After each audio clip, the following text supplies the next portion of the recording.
과 충청권, 전북에도 강풍이 불겠습니다. 화재 예방과 시설물 관리에 각별히 유의하시기 바랍니다. 아침에 서울과 인천, 경기 북부와 강원 영서 북부를 시작으로 오전에 중부지방과 전북, 오후에는 전국에 한때 비가 오겠고 밤에 대부분 그치겠습니다. 예상 강우량은 수도권과 강원 내륙 산지, 충청권 5에서 20, 그 밖의 지역 5mm 내외입니다. 내일 아침 최저기온 서울, 광주 12도 등 전국이 4에서 17도, 낮 최고기온은 서울 17도, 대구 22도 등 전국이 15에서 26도의 분포를 보이겠습니다. 내일 전국의 미세먼지 농도 황사가 유입되면서 수도권과 충청권, 전북은 나쁨, 그 밖의 권역은 보통으로 예상되고 수도권과 충청권, 전북은 늦은 오후에, 광주, 전남과 제주는 밤에 매우 나쁨 수준 보이겠습니다. 서울 현재 기온 13.4도, 습도 51%, KBS 58분 날씨 박성준입니다.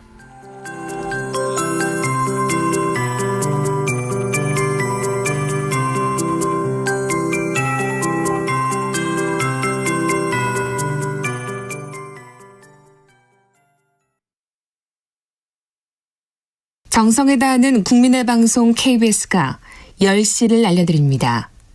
AM 712kHz, FM 97.3MHz, KBS 1라디오입니다. HLKA.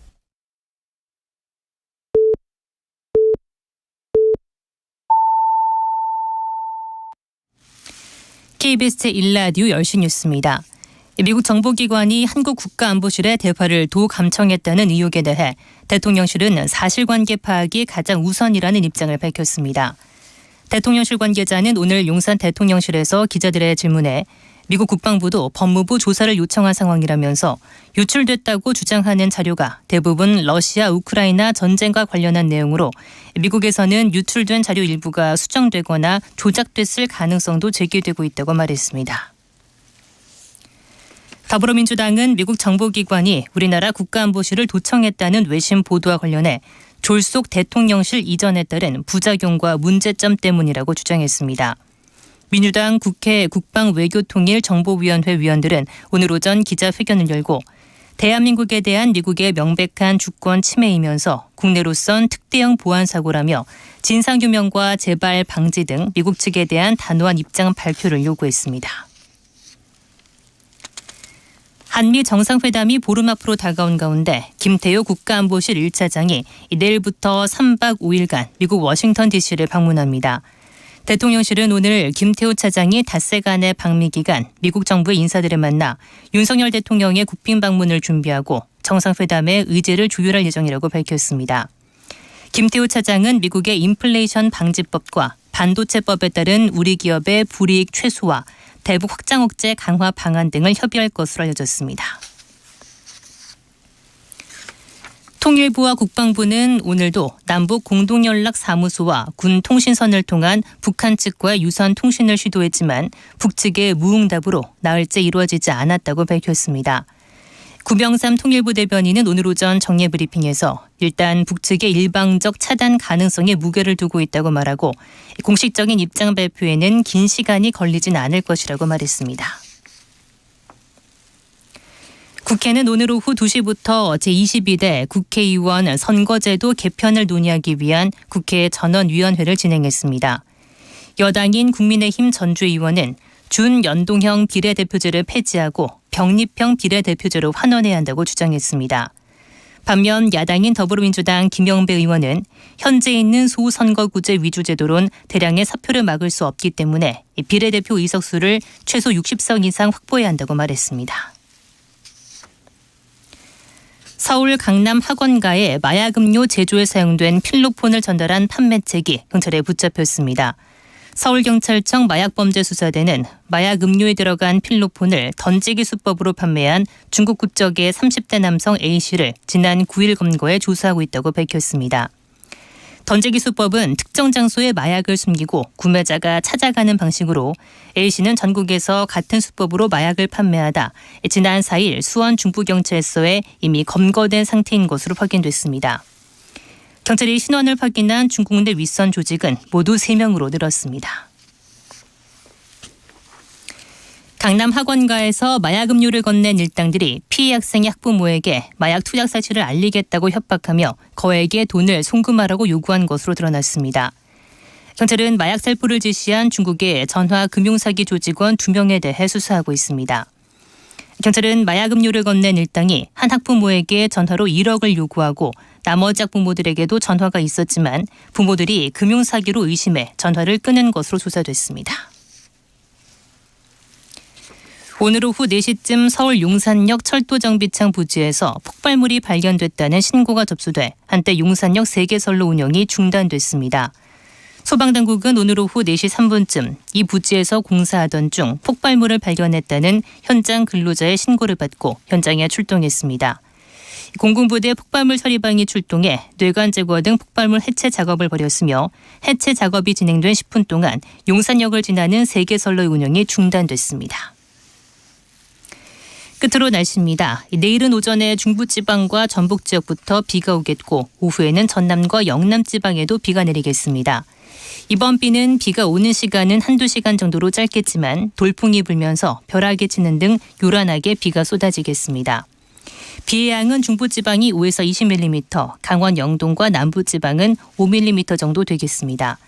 내일 아침 기온은 서울이 12도 등 전국이 4도에서 17도로 오늘보다 5도에서 8도 정도 높겠습니다.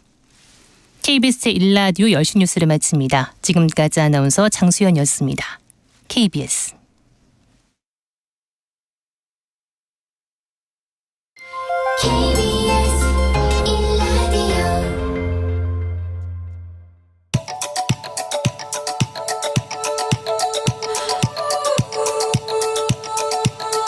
김성환의 시사야.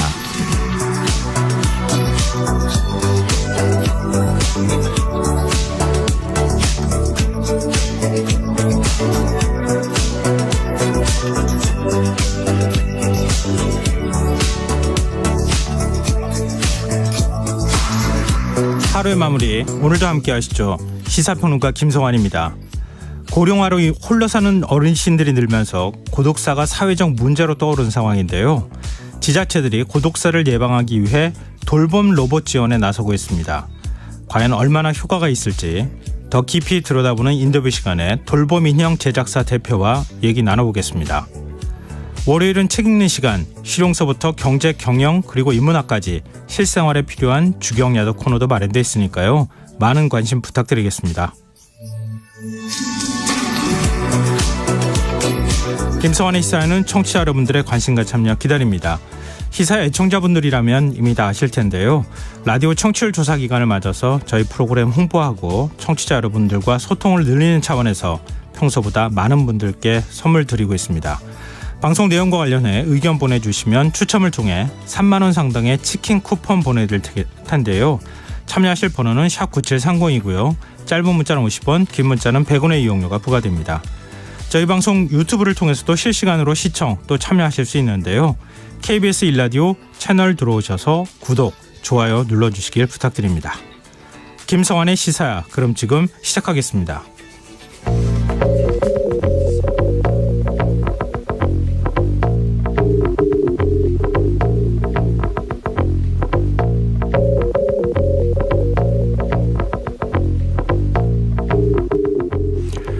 최근 서울 대치동 학원가의 이야기를 그린 드라마가 인기를 끌면서 일타 강사에 대한 관심이 커졌죠. 실제 일타 강사가 TV 예능 프로그램에 출연하는 일도 종종 볼 수 있는데요. 우리가 놓치고 있는 건 없을까요? 소위 억대 연봉의 일타 강사가 나타나는 건 그만큼 사교육 수요가 많다는 의미일 겁니다.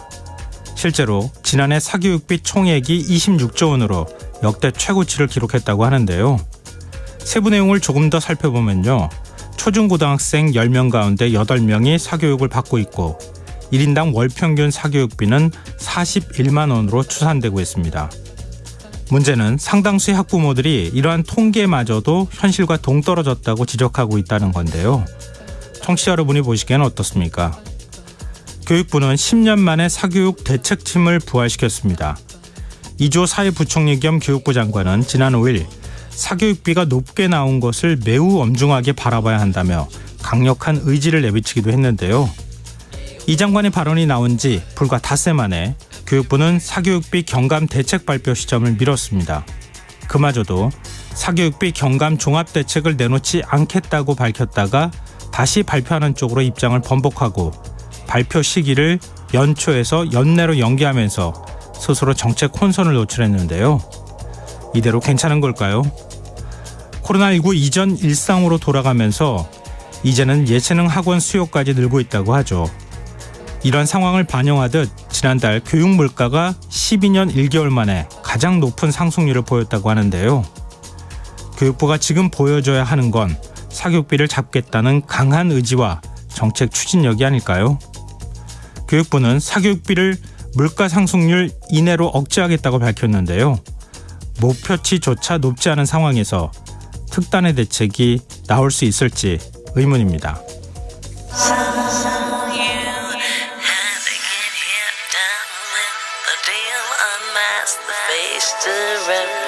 The real what you feel, you and your everyday situations, all the unnecessary complications.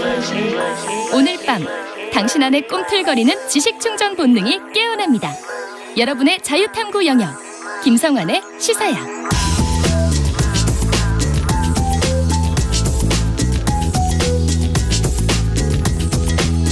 오늘 어쩌던 뉴스 꼼꼼히 정리해드리는 뉴스야 시간입니다. 김민아 시사평론가 나와 계십니다. 안녕하세요. 안녕하세요. 네, 지금 한미 정상회담이 한 달도 채 남지 않은 상황인데 미국 정보당국이 우리나라 국가안보실을 도감청했다. 이런 의혹이 폭로가 됐어요. 지금 미국 언론에서 보도를 한 거죠. 그렇습니다. 지금 이제 유출이 됐다라고 하는 문건에는 이 동맹국들의 민감한 첩보가 담긴 이 중앙정보국 CIA의 정보 보고 등이 다수 포함되어 있는 그러한 상황인데 네. 이 여러 문건 중에 최소 2건에 우리 대통령실 고위 관계자들의 발언이 포함이 됐다고 해서 이게 상당히 이제 논란인 상황입니다. 이게 미국 측의 우크라이나 무기 지원 요청과 관련해서 이문희 전 대통령 외교비서관이 지난달 1일에 김성한 전 국가안보실장하고 얘기를 했다라는 내용이 좀 포함이 되어 있는데 일단 한미 정상 간 통화에 대해서 얘기를 하면서 정부가 미국의 포탄의 이 공급 요청에 응하면 미국이 최종 사용자가 되지 않을 수 있다. 그러니까 이게 우크라이나에 바로 지원이 될 수 있다라는 우려를 갖고 있다. 그래서 조 바이든 대통령이 윤석열 대통령에게 직접 이러한 것을 이제 압박을 한다고 하면은 이걸 압박을 하지 않겠다라고 하는 입장 없이는 정상 간 통화를 해서는 안 된다. 이렇게 말했다라는 내용이 이제 들어 있는 거고요. 네. 그리고 한국은 살상 무기를 지원하지 않는다 이 원칙을 갖고 있기 때문에 만약에 무기를 지원해야 된다고 그러면 유일한 방법은 이 원칙을 바꾸는 것뿐이다 이렇게 얘기를 했는데 김성한 전 국가안보실장의 경우에는 만약에 그러한 이제 원칙을 바꾸게 되면은 윤석열 대통령의 미국 국빈 방문 발표와 맞물려서 이게 두 사안이 거래가 됐다. 이런 인식이 커질 수 있기 때문에 이것은 이제 인정할 수 없다라고 얘기를 했다는 겁니다. 그래서 네. 결론적으로 폴란드가 우크라이나에 이 포탄이나 이런 것들을 지원을 하고 있기 때문에 우리가 폴란드에 이 포탄 등을 수출하거나 지원하는 것으로 이 폴란드가 지원하는 걸 메꿔주자. 그래서 이게 간접적으로는 지원하는 게 될 수 있지만 직접적인 지원은 아니기 때문에 이런 방식을 찾자. 이런 방식을 제안하자라고 해서 이게 관찰이 됐다라는 내용입니다. 그런데 이 민감한 얘기 아니겠습니까? 네. 근데 이런 것들이 다 이제 이 미국의 CIA 등에 이 도청이 돼서 이러한 보고서로 만들어졌다라는 거고 이 미국 언론의 보도를 보면은 이 정보는 이 시긴트 그러니까 신호 정보를 통해서 얻은 것이다 이렇게 명시가 돼 있다는 거예요. 그러니까 신호 정보라는 게 결국 이제 도감청했다는 거잖아요. 그렇죠. 그래서 전화, 메시지 뭐 이런 것들을 도청했다라는 얘기에 직접적인 어떤 방증이기 때문에 동맹국의 어떤 내밀한 이 논의를 도청했다. 이 점 때문에 상당한 논란이 되고 있습니다. 이제 배경 설명이 필요할 것 같은데 우크라이나에 우리는 살상 무기 지원하지 않겠다 이렇게 그동안에 일관된 원칙을 유지해 왔었잖아요. 근데 미국이 포탄을 수출했으면 좋겠다 이렇게 계속 압박을 가했다는 거고 거기에 대해서 우리가 어떻게 대처하면 좋을까 이런 논의들을 하는 게 지금 미국 정보기관을 통해 가지고 감청이 됐다. 그게 이제 문건으로 남아 있는 걸 미국 언론이 입수해서 보도했다. 뭐 이렇게 정리가 될 수 있는 거죠. 미국 언론이 입수를 했다기 한 거죠. 근데 이제 입수 경로가 네.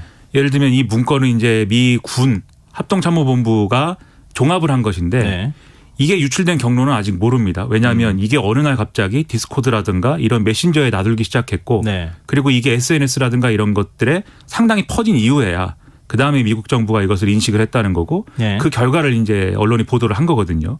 그러니까 사실 언론은 돌아다니고 있는 문건을 입수를 한 것이고 이게 공식적으로 정부나 이런 데서 받은 문건이 전혀 아닌 겁니다. 그런 점에서 이 경로에 그렇긴 대해서는 하지만 진짜 문건이라고 하는 건 지금 거의 사실 확인이 돼가고 있는 상황 아닌가요? 그러니까 가짜 문건이라는 게 아니고 예. 그러니까 이 입수 경로가 언론의 예. 입수 경로가 뭐냐에 대해서는 논란 중이다라는 거죠. 네. 어쨌든 언론이 어떤 방식으로 입수를 했다 하더라도 국무부 쪽에서 문건이 유출이 어느 과정을 통해서 유출이 됐든 간에 거기서 생산한 문건이라는 건 사실로 드러나고 있는 상황이다. 이렇게 봐야 된다는 거잖아요. 그러니까 한심한 거죠. 그러니까는 정부 기구에서 언론에 유출이 됐으면 네. 그 정부 기구에서 누군가 유출이 된 사람을 찾으면 그렇죠. 됩니다. 네네. 근데 이거는 SNS라든지 공개된 인터넷에 나돌았다는 거예요. 그거는 더 웃긴 일이죠. 사실은 미국 또 입장에서는. 황당한 일인 거죠. 그러니까 네. 우리 입장에서는 도청을 하지 말든지 했으면은 적어도 그러니까 이거는 뭐 100보 양보하고 1000보 양보하고 1000보 양보해서 도청을 했으면 이게 이렇게 나돌아다니지 말아야 되는 거 아니겠습니까? 그렇죠. 예. 근데 이게 언론이 입수한 것도 아니고 이렇게 인터넷상에 돌아다녔다는 것이 이게 이제 웃기는 일이다라는 겁니다. 미국 정부에서도 이거 아니다 이렇게 부인을 지금 못하고 있는 상황인데 지금 여기에 대해서는 어떻게 설명하고 있어요? 뭐 진상 조사를 해야 되겠다 뭐 이런 얘기를 하는 겁니까? 그러니까 이런 맥락 때문에 수사를 하겠다는 겁니다. 미국 이 네. 당국은. 그래서 국방부는 문서의 유효성을 계속 검토하고 평가하고 있다라고 얘기를 하고 있고 법무부 그리고 FBI가 국방부의 요청에 따라서 문서 유출 경위를 조사 중이다라는 건데요. 이게 명확하게 그러면은 지금 말씀하신 대로 이 문서가 뭐 사실이다라든지 또 사실이기 때문에 어떻게 하겠다 이런 얘기 일절 안 하고 있는 거예요. 네. 이전에 2013년 같은 경우에는 이때도 이제 NSA 직원 에드워드 스노든이 폭로를 한 바 있지 않습니까? 네. 당시에 독일 메르켈 프리즘이라고 총리라든가 하는 거. 네. 프랑스의 이제 프랑스 올랑드 대통령이라든가 이런 정상들의 전화를 직접적으로 도청한 기록이나 이런 것들이 있기 때문에 이게 상당한 문제가 됐는데 그때는 오바마 대통령이 바로 이걸 사과를 하고 우리는 동맹국을 앞으로는 도청을 하지 않겠다. 네. 이렇게 입장을 밝혔거든요. 근데 이 문건에 의하면은 그러한 약속조차도 이제 전혀 지켜지지 않은 것인데 그러면 그때와 비교해서도 지금 상당히 미온적인 대처를 미국 정부가 하고 있다. 이렇게 봐야 되는 그런 상황입니다. 우리 정부는 지금 말이 조금씩 달라지고 있어요. 처음에는 미국과 협의하겠다 이렇게 표현했는데 지금은 뭐 사실관계를 파악하고 있다는 식의 얘기를 또 하고 있네요. 그러니까 이제 일단 미국의 입장을 좀 따라가는 듯한 그런 모양새인데요. 그러니까 미국은 이제 언론을 통해서는 이런 상황들이 뭔가 이 미국 이제 군에서 이제 이러한 문건을 유출시킨 배경이 러시아의 뭐 해커 조직이다 뭐 이런 주장을 하고 있는 거 아니겠습니까? 네. 근데 그런 주장에 대해서 그 연장선에서 이 문건의 일부 신뢰성을 뭐 보증할 수 없다. 이런 주장을 하고 있는 거예요. 언론을 네네. 통해서는. 네. 근데 우리 대통령실 같은 경우에는 지금 미국 국방부 법무부도 조사를 요청한 상황이기 때문에 사실관계 파악이 가장 우선이다. 라고 주장을 하고 있고 또 이 유출됐다고 주장이 되는 자료 대부분이 러시아 우크라이나 전쟁과 관련된 내용이고 또 미국에서 유출된 자료 일부가 수정되거나 조작됐을 가능성도 제기가 되고 있기 때문에 특정 세력의 의도가 개입됐을 가능성을 배제할 수 없다. 이렇게 기자들에게 설명을 했습니다. 네. 그래서 이러한 상황이 파악이 끝나고 나면 필요한 경우에 미국 측에 합당한 조치를 요청할 계획이다. 이렇게 설명을 하고 있는 거고요. 네. 그러니까 여기까지는 미국에 대해서 굉장히 조심스럽고 굉장히 이제 미국 입장을 발맞춰 가려는 우리가 도청을 당했음에도 불구하고 네네. 이제 그런 의혹임에도 불구하고 이런 입장인데 굉장히 명확한 메시지가 하나 나온 게 있습니다. 그게 뭐냐면 한미 정상회담을 앞둔 시점에서 이번 사건을 과장하거나 왜곡해서 동맹 관계를 흔들려는 세력이 있다면 많은 국민들로부터 저항을 받게 될 것이다. 이건 무슨 얘기입니까? 그러니까 여기서 말하는 많은 국민들이 미국 국민은 아닐 거 아닙니까? 네. 한국 국민의 저항하는 대상은 아마도 이 동맹 관계를 흔들려는 세력에 대한 것일 테고 동맹 관계를 흔드는 세력이라는 거는 결국은 이제 이 사안에 대해서 비판적인 목소리를 내는 야당이라든가 뭐 언론 이런 게 연상이 되기 때문에 네. 이 부분에 대해서는 이런 발언에 대해서는 아마 논란이 추가로 이어질 수 있을 것 같습니다. 그러니까 도청을 했느냐 안 했느냐가 본질인데 어떤 경로를 통해서 일부 문건에 뭐 누군가가 조작을 했을 가능성 이런 것들을 얘기하면서 오히려 도청 의혹이라고 하는 본질이 좀 사라지는 거 아닌가 이런 생각도 좀 드는데요. 쉽게 얘기하면 이 문제를 가지고 문제 제기하는 거는 러시아 편드는 거다. 뭐 이런 주장과 비슷한 얘기를 하고 있는 겁니다. 근데 지금 뭐 야당 쪽에서는 이게 지금 청와대에서 용산으로 대통령실을 너무 급하게 옮기는 바람에 이런 일종 도감청 방지시설을 제대로 갖추지 않은 것 이게 문제 아니냐 뭐 이런 식의 얘기를 하고 있는 거죠. 그렇습니다. 오늘 민주당 국방위 외통위 정보위 소속 의원들이 기자회견을 열었는데요. 이게 미국의 명백한 주권 침해이고 국내적인 상황에서는 특대형 보안 사고다. 라면서 아무런 마스터 플랜 없이 대통령실을 국방부로 옮기겠다고 할 때 급하게 시스템을 꾸리고 보안 조치를 소홀히 하는 바람에 이런 사태가 벌어진 것은 아닌지 진상조사를 해야 된다라고 주장을 했습니다. 그리고 이제 대통령실 인근에 주한미군 기지가 위치한 만큼 대통령실의 방첩 조치, 보안 등이 취약할 수 있는 조건이었기 때문에 이런 것과 관련된 충분한 고려가 없었던 거 아니냐 이런 비판도 제기하고 있는 상황입니다. 정부 여당은 야당의 주장을 정면으로 반박하고 있어요. 일단 대통령실 핵심 관계자가 이렇게 얘기를 했습니다. NSC 그러니까 지금 대통령실의 NSC와 관련된 보안, 안전 이런 부분은 청와대보다 용산이 더 탄탄하다라는 주장이고 네. 그런데 이제 근거에 대해서는 구체적으로 말하기는 어렵다.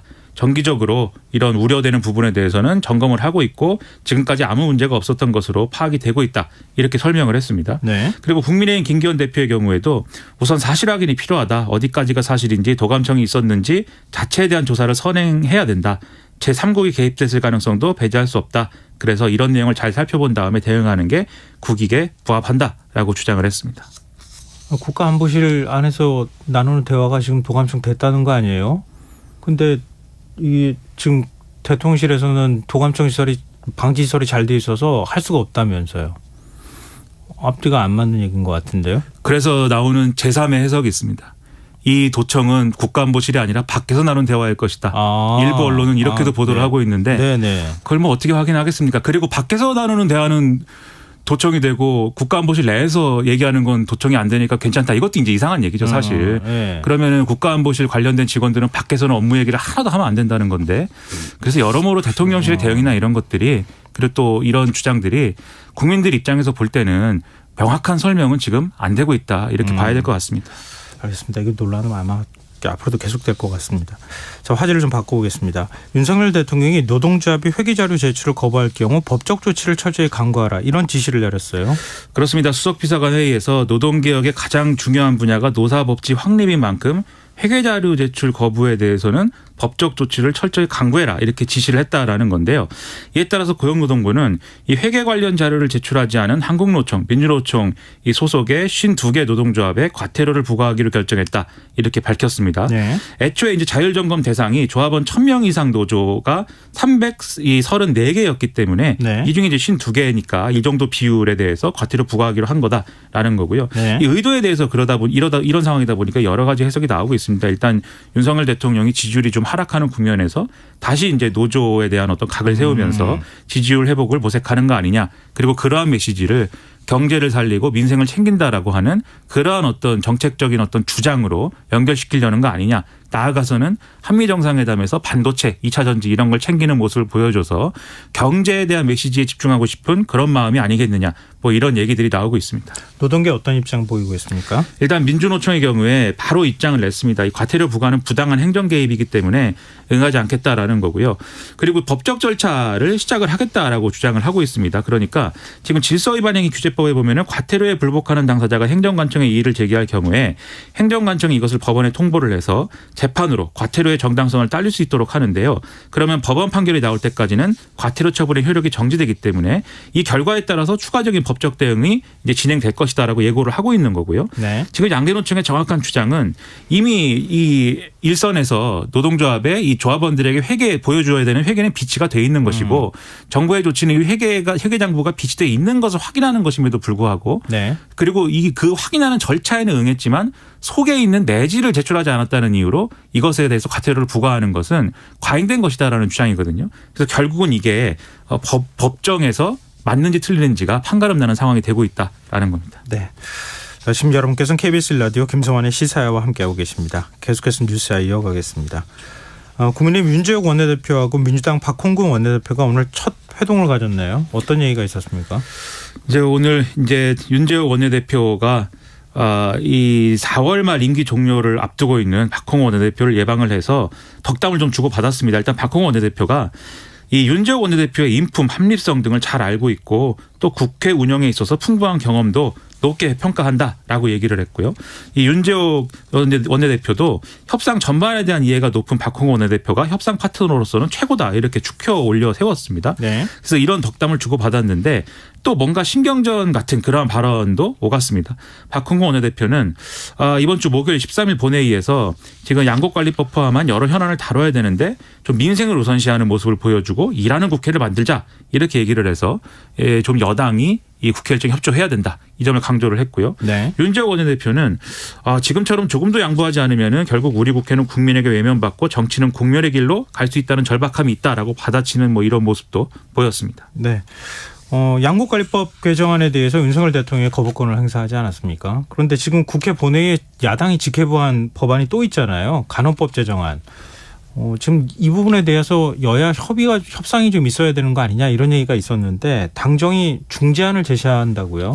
그렇습니다. 어제 이제 여당 정부 대통령실이 비공개 고위 당정 협의를 진행을 했는데요. 네. 지금 간호법 제정안 그리고 의료법 개정안에 대해서 내일 좀 이 민간하고 이 정부 간담회를 열어서 관련 단체들의 의견을 수렴을 해서 중재안을 만들기로 이렇게 논의를 했습니다. 네. 그러니까 이게 지금 만약에 이 법안들에 대해서 이 다수 의석을 점한 야당이 강행 처리할 경우에는 대통령이 또다시 거부권을 행사할 것이 유력한 그런 상황이지만 이러한 상황이 반복되는 것, 대안도 없이 반복되는 것은 아무래도 여러모로 부담스럽다라는 여론이 있기 때문에 그것의 어떤 충격 흡수 역할을 할 수 있는 그러한 중재안을 마련하겠다라고 지금 얘기를 하고 있는 거거든요. 네. 다만 지금 관련해서는 이 이해관계가 맞물려 있는 단체들의 의견이 굉장히 첨예하게 맞부딪히고 있습니다. 그래서 이러한 이 논의를 통해서 중재안이 마련이 될 수 있을 거냐에 대해서는 앞으로 좀 지켜볼 필요가 있겠습니다. 네. 민주당이 추천한 방송통신위원회 상임위원 임명 문제를 두고 지금 여야가 충돌하고 있어요. 그렇습니다. 이 최민희 전 의원을 국회가 더불어민주당이 추천을 했고 국회가 네. 의결을 해서 방통위 상임위원 임명을 해야 되는 그런 상황인데 국민의힘이 오늘 이 임명을 거부해야 된다라고 대통령에게 공개 건의를 했습니다. 지금 이제 만약에 민주당이 철회를 하지 않을 경우에 대통령이 임명하지 말 것을 건의한다라고 하는 이러한 이제 주장의 이유는 여러 가지가 있는데요. 일단 방통위 설치법에 따르면은 방통위 상임위원 5명 중에 위원장을 포함한 2명은 대통령이 지명을 하고 3명은 국회 추천을 받아서 대통령이 임명을 하는데 네. 국회 추천 목 중 한 사람은 여당 몫이고 다른 2명은 여당이 아닌 교섭단체가 추천하는 걸로 돼 있다라는 겁니다. 네. 근데 지금 이제 안형한 부위원장이 이 후임으로 최민희 전 의원이 지금 추천이 된 것인데 이렇게 되면은 이 애초에 안형한 부위원장이 추천이 될 때는 지난 정권에서 야당 인사로 추천이 된 것이고 그러니까 정권 교체가 되는 바람에 여야가 뒤집어진 거 아니에요? 그렇죠. 여야가 뒤집어졌기 때문에 네. 그때 여당이던 민주당이 이번에는 야당 몫으로 최민희 전 의원 추천하는 상황이 된 건데 네. 그렇게 되면은 이 방통위 설치법에 규정한 5명 중에 2명, 3명, 그 3명 중에 1명, 2명 이 구도가 깨진다. 이게 이제 국민의힘의 주장입니다. 그래서 법적으로 이게 안 맞는다라는 것인데요. 일단 민주당은 그렇지 않다. 이거는 처음부터 야당 몫으로 어쨌든 배분된 어떤 방통령 추천권이기 때문에 네. 지금은 민주당이 행사하는 것이 맞다라고 반박을 하고 있는 그런 상황입니다. 여기에 더해서 국민의힘의 뭐 ICT 미디어 진흥 특위의 경우에는 이 최민희 전 의원이 2018년 7월 달에 뭐 허위사실 유포 등의 공직선거법 위반 혐의로 벌금 150만 원의 유죄 판결을 받았기 때문에 이 방통위원회 직에 맞지 않고 또 한국정보산업연합회 상금 부회장 출신이어서 이러한 결격 사유가 될 수 있다라는 점에 대해서 이제 임명이 안 된다 이렇게 또 주장을 하고 있어서 네. 이와 관련된 공방이 앞으로도 이어질 가능성이 있겠습니다. 원래 여당 몫이니까 여당 몫으로 해놔야 된다. 뭐 이렇게 얘기하고 민주당에서는 아니 순서대로 다 하면 되는 거 아니냐. 다 바뀌지 않겠느냐. 결국은 우리가 예전에 추천했던 몫이 지금 국민의힘 몫이 되는 거니까 국민의힘이 또 그 몫이 돌아올 때 추천하면 되는 거 아니냐. 뭐 이런 얘기를 하고 있는 건데 대통령실 분위기는 당분간 임명 안 할 것 같은 분위기네요. 그렇습니다. 일단 이 여러 가지 법에 대한 해석과 최민희 전 의원 개인에 대한 어떤 흠결에 대해서는 대통령실이 직접적으로는 얘기를 안 하는 분위기입니다. 네. 다만 여당이 이런 문제 제기하는 거에 대해서는 검토해 볼 수 있다 이렇게 얘기를 하고 있고요. 또 임명에 앞서서 인사검증을 해야 된다라고 대통령실은 얘기를 하고 있습니다. 그런데 네. 이 인사검증은 또 이 결격 사유가 없는지 여부를 꼼꼼히 들여다봐야 되는 거 아니냐. 그래서 그렇다고 하면 시간이 좀 더 걸릴 것이기 때문에 두고 지켜봐야 된다. 이렇게 얘기를 하고 있어서 좀 시간이 좀 걸릴 것이다. 그러면 한상혁 방통위원장의 임기라든가 거취라든가 뭐 이런 것과도 맞물려서 네. 이 셈법이 계속 뭐 얘기가 될 것으로 보여서 앞으로도 이 얘기는 계속 논란이 좀 될 것 같습니다. 네, 알겠습니다. 국회가 선거구제 개편 논의를 이제 드디어 시작했습니다. 오늘부터 사흘 동안 전원위원회에서 난상 토론을 벌이게 되는 건데 오늘은 어떤 얘기 나왔습니까?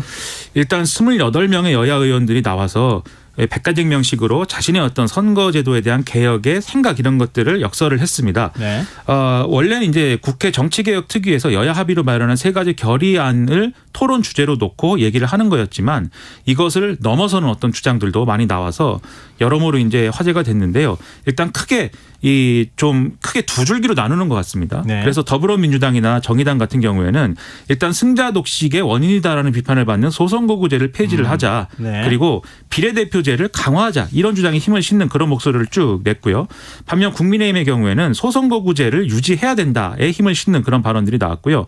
21대 총선 이전에 소선거구제에 더해서 병립형 비례대표제였던 그 체제로 원상복구해야 된다라는 주장을 주로 이제 내놨습니다. 여기에 대해서 아예 비례제가 너무 폐해가 많기 때문에 폐지를 하자라는 주장까지도 나온 그런 상황이었는데요. 이게 또 하나 쟁점이 의원 정수를 늘리느냐 아니면은 김기현 대표 등이 얘기하는 것처럼 축소해야 되느냐 이 문제도 네네. 이제 좀 논란이 될 법했는데 일단 의원 정수를 확대하자고는 쪽도 적극적으로 얘기하지는 않았고 또 의원 정수를 줄이는 것이 필요하다라는 쪽도 이 국회 밖에서 의원총회나 이런 데서는 막 얘기를 했는데 실제 연설하거나 이럴 때는 적극적으로 얘기를 하지 않는 그런 상황이었습니다. 그래서 아마도 의원 정수 문제는 뜨거운 어떤 쟁점이 되지는 않는 상황이었던 것으로 파악이 됩니다. 근데 너무 어려워요. 그렇죠. 선거제도를 그렇죠. 이렇게 바꾸면 이게 문제고 저렇게 바꾸면 저게 문제고 심지어 전원위를 하니까는 모든 의원들이 각자의 생각을 막 백가쟁명으로 얘기를 해서 정리하기가 더 복잡해지고 있는 그런 상황입니다. 그러니까 국회의원 둔 거잖아요. 국회의원들이 그렇죠. 좀 정리해서 국민들한테 좀 이해하기 쉽게 좀 설명해주고 국민들이 여기에 대해서 의견을 낼 수 있게 해주는 게 그게 맞는 길이 아닐까 싶네요. 일단 열심히 토론하고 그다음에 안을 좀 만들어서 국민들께 제시했으면 좋겠습니다. 자, 오늘 뉴스 여기까지 하겠습니다. 지금까지 김민아 시사평론가였습니다. 고맙습니다. 고맙습니다. 네. 김성환의 시사에서는 청취율 조사 기간 맞아서 청취자분들과 조금 더 소통하는 시간 갖고 있는데요. 청취자분들이 그 사이에 문자 많이 보내주셨어요. 5457님. 미국 도청에 우리 정부는 뭘 하고 있나요? 강력히 항의해야죠. 그리고 대통령실 용산으로 옮긴 게 문제가 아닌가 싶네요. 이렇게 좀 비판적인 의견 주셨고요. 9909님. 국제관계에서 영원한 우방은 없죠. 역사를 봐도 그렇잖아요. 우리 스스로 힘을 분명 길러야 하고 또 실리적으로 행동해야겠습니다. 이런 의견도 주셨습니다. 의견 계속 보내주십시오. 참여해 주실 번호는 #9730이고요. 짧은 문자는 50원, 긴 문자는 100원의 정보 이용료가 부과됩니다. 추첨을 통해서 평소보다 많은 분들께 3만 원 상당의 모바일 치킨 쿠폰 드리도록 하겠습니다. 그리고 혹시 02로 시작되는 전화 받게 되시면 김성환의 시사 외쳐주시길 부탁드리겠습니다.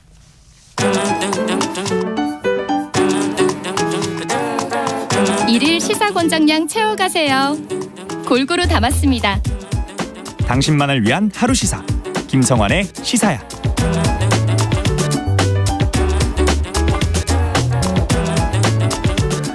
고령화를 넘어서 초고령화를 바라보는 사회.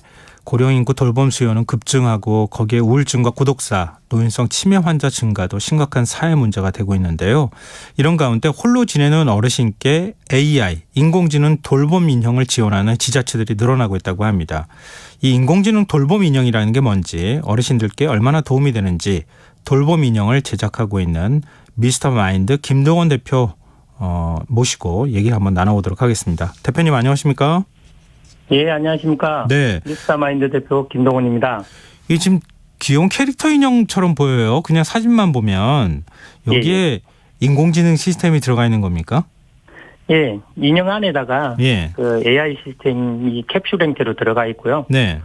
AI 캡슐은 저희 회사가 특허를 보유하고 있습니다. 또 어떤 계기로 돌봄 인형을 만드시게 된 거예요?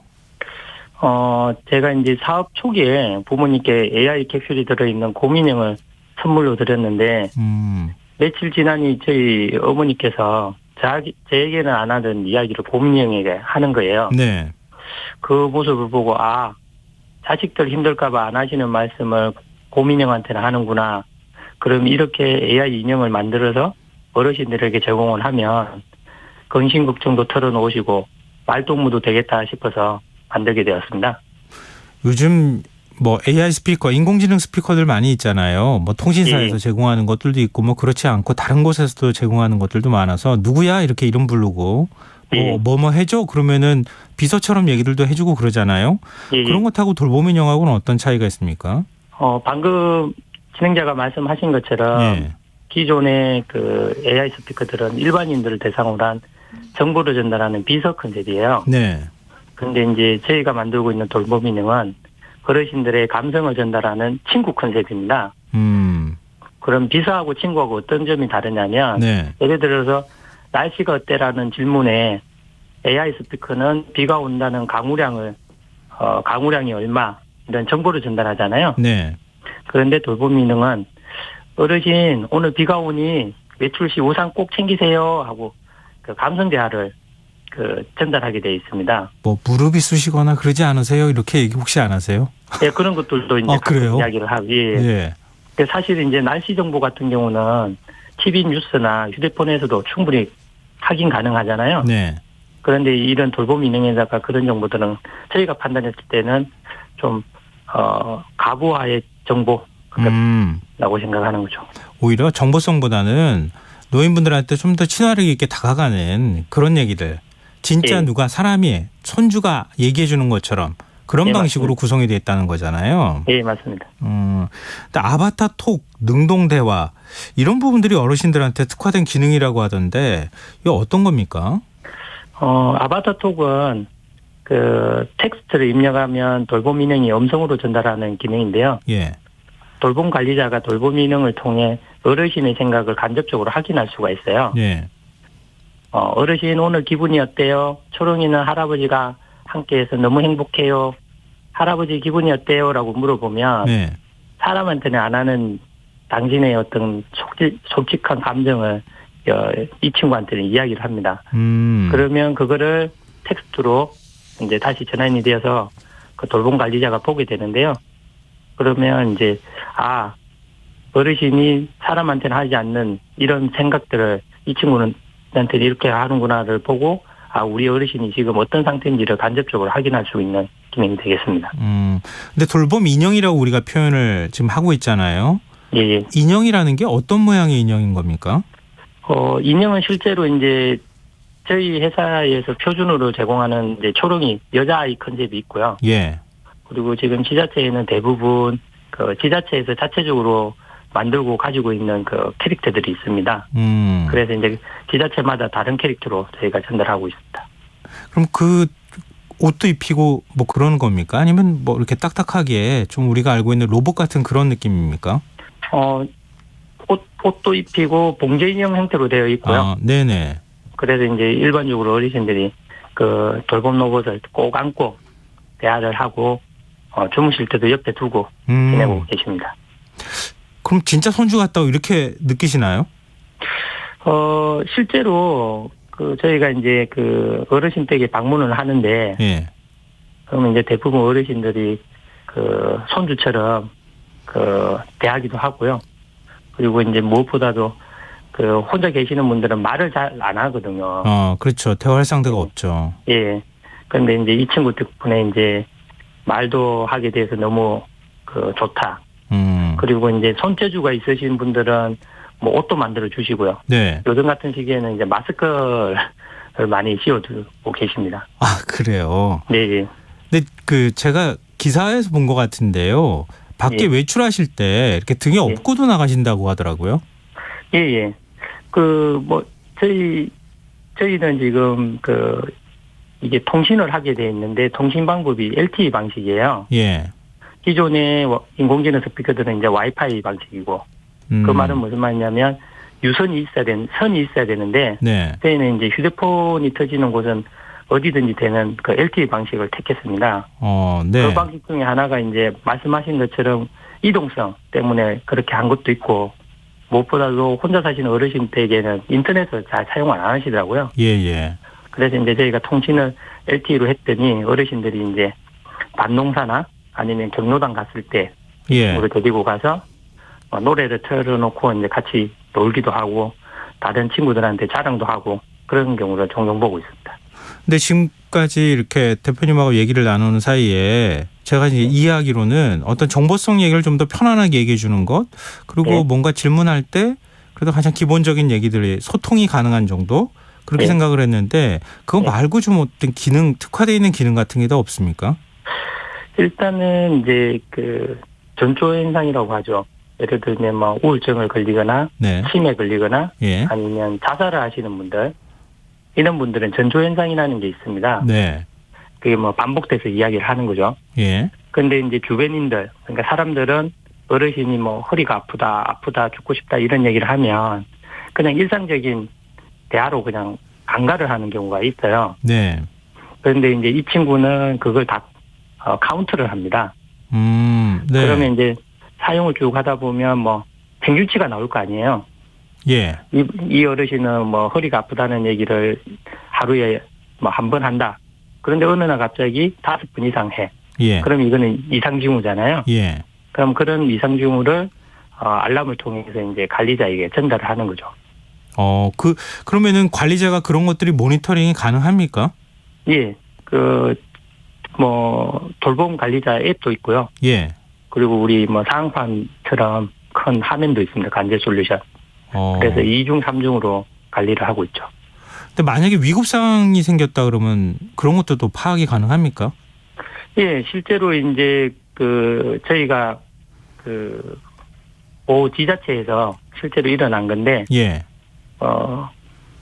부정적인 이야기가 반복해서 계속 나오는 거예요. 예. 뭐 예를 들면 집에서 냄새가 나서 못 살겠다, 힘들어서 못 살겠다, 아파서 죽고 싶다, 이런 표현들이 연속적으로 발화가 되는 거예요. 네.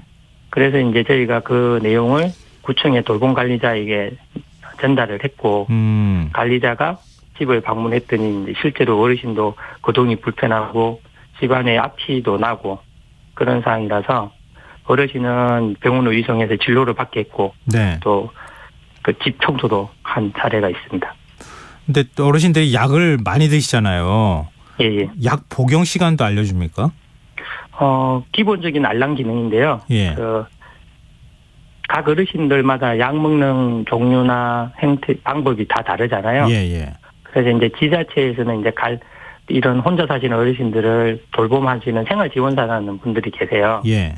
그분들이 당신이 대상 어르신 약 복용 시간 종류에 맞춰서 앱에서 설정을 해 놓으면 네. 실제로 이제 그 시간에 맞춰서 어르신 약 드실 시간이에요라고 이야기를 해요. 그리고 이제 약 드셨으면 옷 카드를 주머니에 넣으세요라고 이제 확인도 할 수가 있습니다. 그렇군요. 그래서 그 카운트가 안 되면 이제 관리자가 다시 어르신한테 전화를 해서 어르신 왜 약 안 드셨어요? 해서 이제 복용률을 좀 높이는 그런 기능도 있습니다. 요즘에 이제 뭐 경증에서 중증까지 치매의 경우에도 정도가 다 다르긴 하겠지만 예. 일정 부분 경증에 있는 치매에 걸리신 분들도 적지 않잖아요. 예. 그런 분들을 위한 기능도 있습니까? 사실 저희가 아직 치매 진단 의료기기로 이제 등록이 안 돼 있어서 제가 네. 이 말씀드리긴 좀 조심스러운데 예. 치매는 치료가 안 되는 질병입니다. 그리고 어르신들이 가장 싫어하는 질병이고요. 예. 그래서 무엇보다도 예방이 중요한데 그 예방을 하려면 어르신들이 병원이나 치매 안심센터, 보건소 같은 기관으로 방문을 하거나 네. 아니면 예방을 했을 때 정기적으로 검사를 맡아야 돼요. 네. 그런데 이제 어르신들이 치매 걸린 거를 부끄러워하고 숨기려고 합니다. 네네.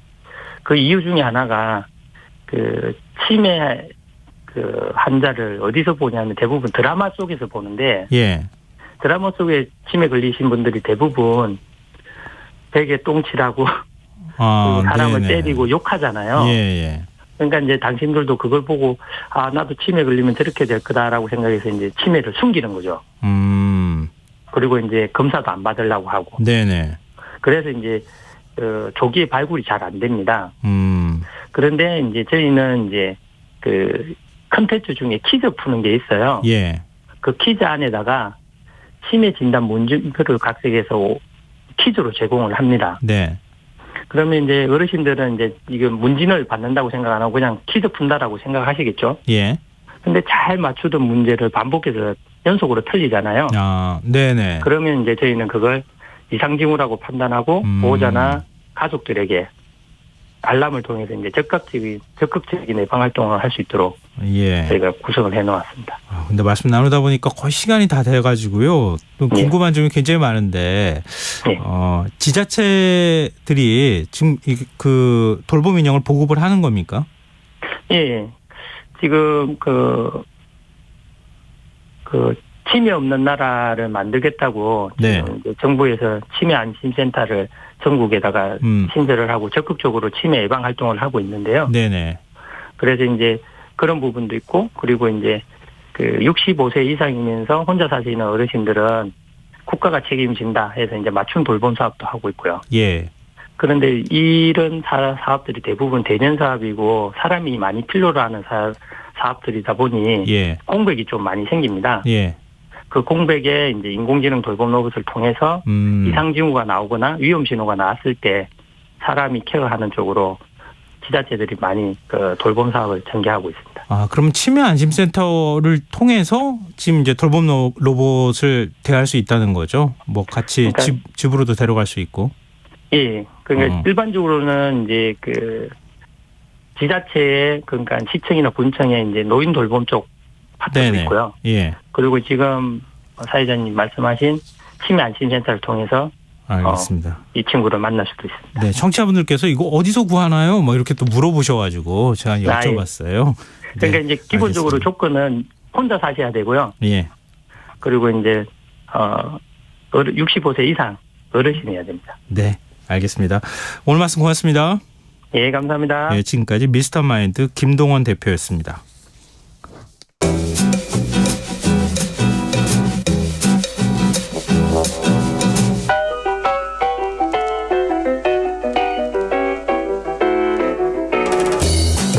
인터넷 맞춤형 광고나 유튜브 알고리즘에 추천한 영상을 보실 때 어떤 생각 드십니까? 내 취향을 나보다 더 잘 알고 있다는 것이 편리할 수도 있겠지만 때로는 또 무섭게 느껴질 때도 있는데요. 우리가 매일 마주하는 알고리즘, 이 윤리적으로 잘 검증되고 있는 걸까요? 실생활에 도움이 되는 책 함께 읽어보는 시간입니다. 듣고만 있어도 똑똑해지는 지식충전소 주경야독 성신여자대학교 겸임교수이자 북튜버 이시안 작가 함께하겠습니다. 안녕하세요. 네, 안녕하세요. 네, 알고리즘 얘기만 들어도 머리가 딱딱 아프다고 생각하시는 분들이 있을 것 같은데요. 네. 오늘 알고리즘에 대한 책 소개해 주신다고요? 네, 맞습니다. 이 빅데이터에 기반한 알고리즘 시스템 이런 말을 딱 들으면 네. 뭔가 든든하고요. 신뢰가 간다 이런 생각이 좀 들잖아요. 네. 그래서 사람이 하는 것보다 더 믿음직스럽고 공정한 느낌까지 들거든요. 그래서 이게 알고리즘에 기반한 의사결정 시스템이 매우 위험한 거죠. 사람들이 무비판적으로 시스템의 결정을 받아들일 때 생기는 위협은요 생각보다 심각하거든요. 네. 그 알고리즘의 문제점을 제시하고 그래서 그것을 어떻게 감시하고 통제해야 하는지 제시하는 책이 오늘 소개해드릴 카타리나 트바이크의 무자비한 알고리즘입니다. 알고리즘을 좀 좋게 표현할 것 같으면 무자비하다 이런 표현 안 쓸 것 같은데요. 맞습니다. 좀 부정적으로 평가하는 제목 같은데요. 맞습니다. 네. 근데 알고리즘을 기반으로 한 통제 시스템이 현실에도 있습니까? 이 알고리즘을 기반으로 한 통제 시스템 하면 딱 떠오르는 게 그 영화 마이너리티 리포트라는 영화 많이 보셨잖아요. 네네. 거기 보면 미래에 일어날 살인 사건을 예측해서 미리 범인을 잡는 거죠. 네. 살인을 방지하는 시스템이라 강력범죄 제로의 사회를 구축하는 미래가 그려지는데요. 문제는 이 예측이 틀렸을 경우에 그야말로 생사람을 잡는 거잖아요. 그래서 에휴, 설마 이런 시스템이 있을 수 있겠어라고 생각을 할 수 있는데 네. 놀랍게도 있습니다. 네, 미국에서 채택하고 있는 컴퍼스라는 재범 예측 시스템이 있는데요. 예. 현재 감옥에 있는 재소자들이 형기가 끝나고 사회에 나갔을 때 어느 정도로 다시 범죄를 할 것인가 예측하는 시스템이에요. 네. 이 시스템의 결과물을 가지고 법정에서 그러니까 가석방을 할지 말지를 결정하는 참고 자료로 쓰이는데요. 네. 경미한 범죄의 재범률은 70% 정도고요. 그리고 폭력을 동반한 강력범죄 재범률은 25% 정도로 정확성을 보인다고 합니다. 근데 25%면요. 이게 동정 던지기로 해도 50%인데 그러게요. 굉장히 떨어지잖아요. 그러니까 앞에다 두고 동전 던지기 해도 마찬가지라는 거 아니에요? 50%인데 이건 25%밖에 안 되니까. 네. 근데 미국 정부는 이런 소프트웨어에 계속 투자를 하고 있다는 거거든요. 무자비하다는 말이 왜 뭔지 이해가 좀 되는 것 같은데 네. 책에는 이거 말고 어떤 내용이 담겨 있습니까? 이 책은 이런 상황이 왜 문제가 되는지를 파헤친 책이라고 보시면 되겠는데요. 총 3부분으로 되어 있습니다. 그 앞에 1, 2부는 인공지능을 어떻게 만드는지 그리고 알고리즘이나 빅데이터가 구체적으로 어떤 식으로 작동하는지 살펴보면서요. 대중들의 인식에 비해서 이렇게 좀 허술하기 짝이 없다 이런 얘기를 좀 하는 거고요. 그리고 3부에서는 그렇기 때문에 우리가 어떻게 윤리를 고려하고 개입해야 하는지에 대한 대안을 제시하는 책이에요. 근데 지금 알고리즘하고 빅데이터가 같이 결합된 거잖아요. 네네. 빅데이터라고 하면 좀 신뢰가 가는데 네. 빅데이터를 통해서 알고리즘을 어떻게 만든다는 거예요? 이 알고리즘은요. 필요한 모든 정보가 알려진 상태에서 어떻게 원하는 해결책을 찾는지를 상세히 지시하는 것인데요. 네. 정보가 좀 모자라더라도 여러 경우의 수를 추론해가지고 시행착오를 거쳐서 그 해결책을 찾는 걸 우리는 알고리즘이라고 하지 않고요. 이걸 휴리스틱이라고 하거든요. 그러니까 알고리즘을 구축하려면 일단 모든 정보가 있어야 됩니다. 네. 근데 문제는 그 정보의 범위가 어디까지인지 모든 정보라고 했을 때요. 네. 예를 들어서 뭐 결혼 매칭 시스템이 있다. 그러면 거기에 뭐 직업, 재산, 외모, 인종, 취미 뭐 이런 것들이 들어갈 수 있잖아요. 네. 그래서 어울리는 사람을 매칭시켜 준다는 건데 사실은 우리가 나중에 또 싸우는 사람들 또 이혼까지 이르는 사람들을 보면 집안끼리 싸운다든가 네. 부모님과의 관계, 개인적인 취향 이런 것들도 있잖아요. 네. 그러니까 이게 생각보다 고려할 정보가 너무 많은 거예요. 따라서 알고리즘은 오류를 초래할 수도 있고요. 근데 이런 오류를 인지하면서도 있을 수 있다라는 걸 알면서도 현장에 투입한다라고 한다면 이거는 이 개발자들의 잘못이라는 거죠. 그래서 알고리즘 개발자들이 책임져야 한다라고 얘기를 하는 건데 그리고 또 중요한 건요. 알고리즘을 적용시키기 위해서는 모든 데이터들이 수치화돼야 됩니다. 그렇죠. 수량화돼야 되는데요. 사실 뭐 그 영화를 보고 별점 같은 걸 주잖아요. 이거를 과연 수치화할 수 있을 것인가? 왜냐하면 유저들이 개별 영화들의 평점을 매기는데 어떤 사람한테는 4 정도 되는 재미가 어떤 좀 시니컬한 사람한테는 2밖에 안 돼 이럴 수 있잖아요. 그렇죠. 그러니까 너무 주관적인 거라서 수량하기가 어렵잖아요. 그래서 필요한 게 사실 빅데이터인데요. 수치적으로 할 수 있는 것들을 종합하는 거예요. 예를 들어 별점 같은 것도 그거 됐고 어떤 영화를 본 A란 영화를 본 사람이 뭐 그 OTT 같은 걸 보면 A란 영화를 본 사람이 B란 영화를 본 사람이 그 겹치는 사람이 많다라고 한다면 A를 좋아하는 사람은 B를 좋아하겠구나 해서 A만 본 사람한테 B를 추천해 주는 식으로 주관성을 배제하고 수치화하고 데이터한 게 이 빅데이터라고 할 수 있거든요. 근데 여기에 또 문제가 있습니다. 예를 들어서 맥주와 기저귀 역설이라는 것이 있어요.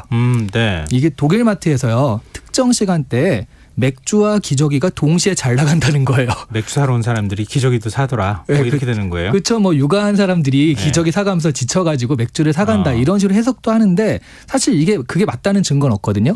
그래서 마트에서 그 맥주와 기저귀를 같이 번들을 해가지고 전시해놓고 팔기도 했는데 이런 것들이 우리는 맥락 없이 수치적인 결과만 알 뿐이지 사실은 여기에서 패턴을 찾아내는 확률적인 예측을 할 수 있을 뿐이라는 거죠.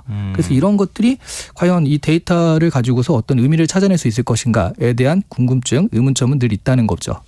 그러면은 사실은 이제 프로그램이잖아요. 어떻게 보면은 그런 프로그램들한테 윤리관을 우리가 기대할 수 있을 것인가? 이거 매우 어려운 문제 아닌가요? 맞습니다.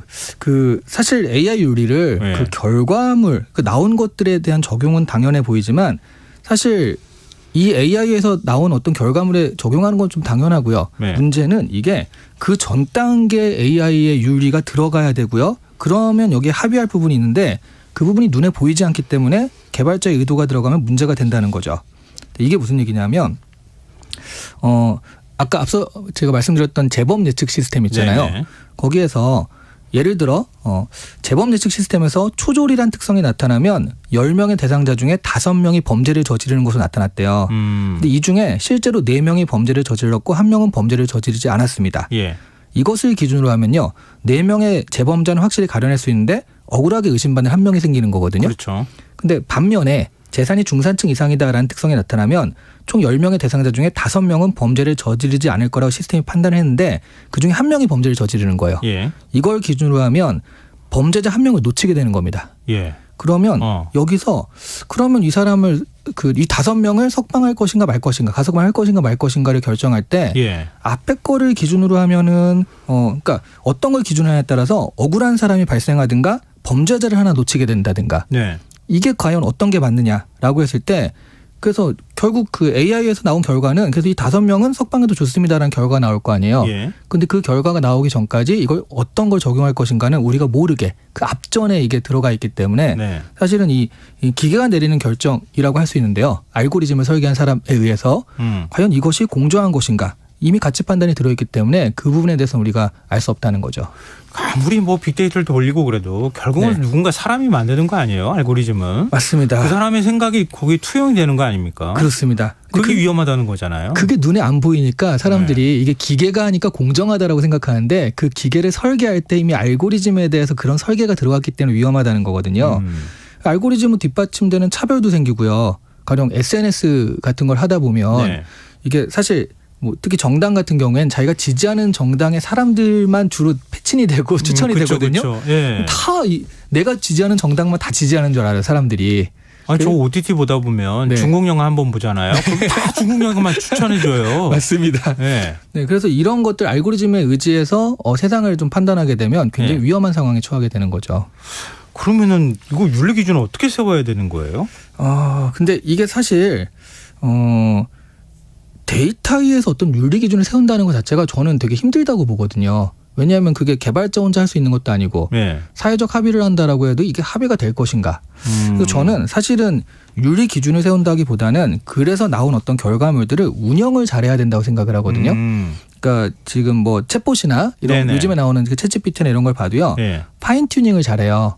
그러니까 어떤 결과물이 좀 나쁘게 나오면 바로바로 미세 조정을 해가지고 개발사에서 이런 답은 못하게 하는 식으로 그런 식으로 빨리 대응을 하기 때문에 좀 지금 챗GPT에 대해서는 좀 무리한 어떤 결과물들이 안 나오고 있거든요. 네. 그런 식으로 저는 운용의 묘가 더 필요하다라고 생각을 합니다. 근데 챗GPT 말씀하셨으니까 생각나는데 좀 최근에 뭐 이탈리아나 뭐 유럽 쪽에서는 챗GPT 이거 규제해야 되는 거 아니냐 이런 얘기 나오고 있더라고요. 네. 그래서 엉뚱한 사람을 막 성범죄자로 몰고 그런다면서요.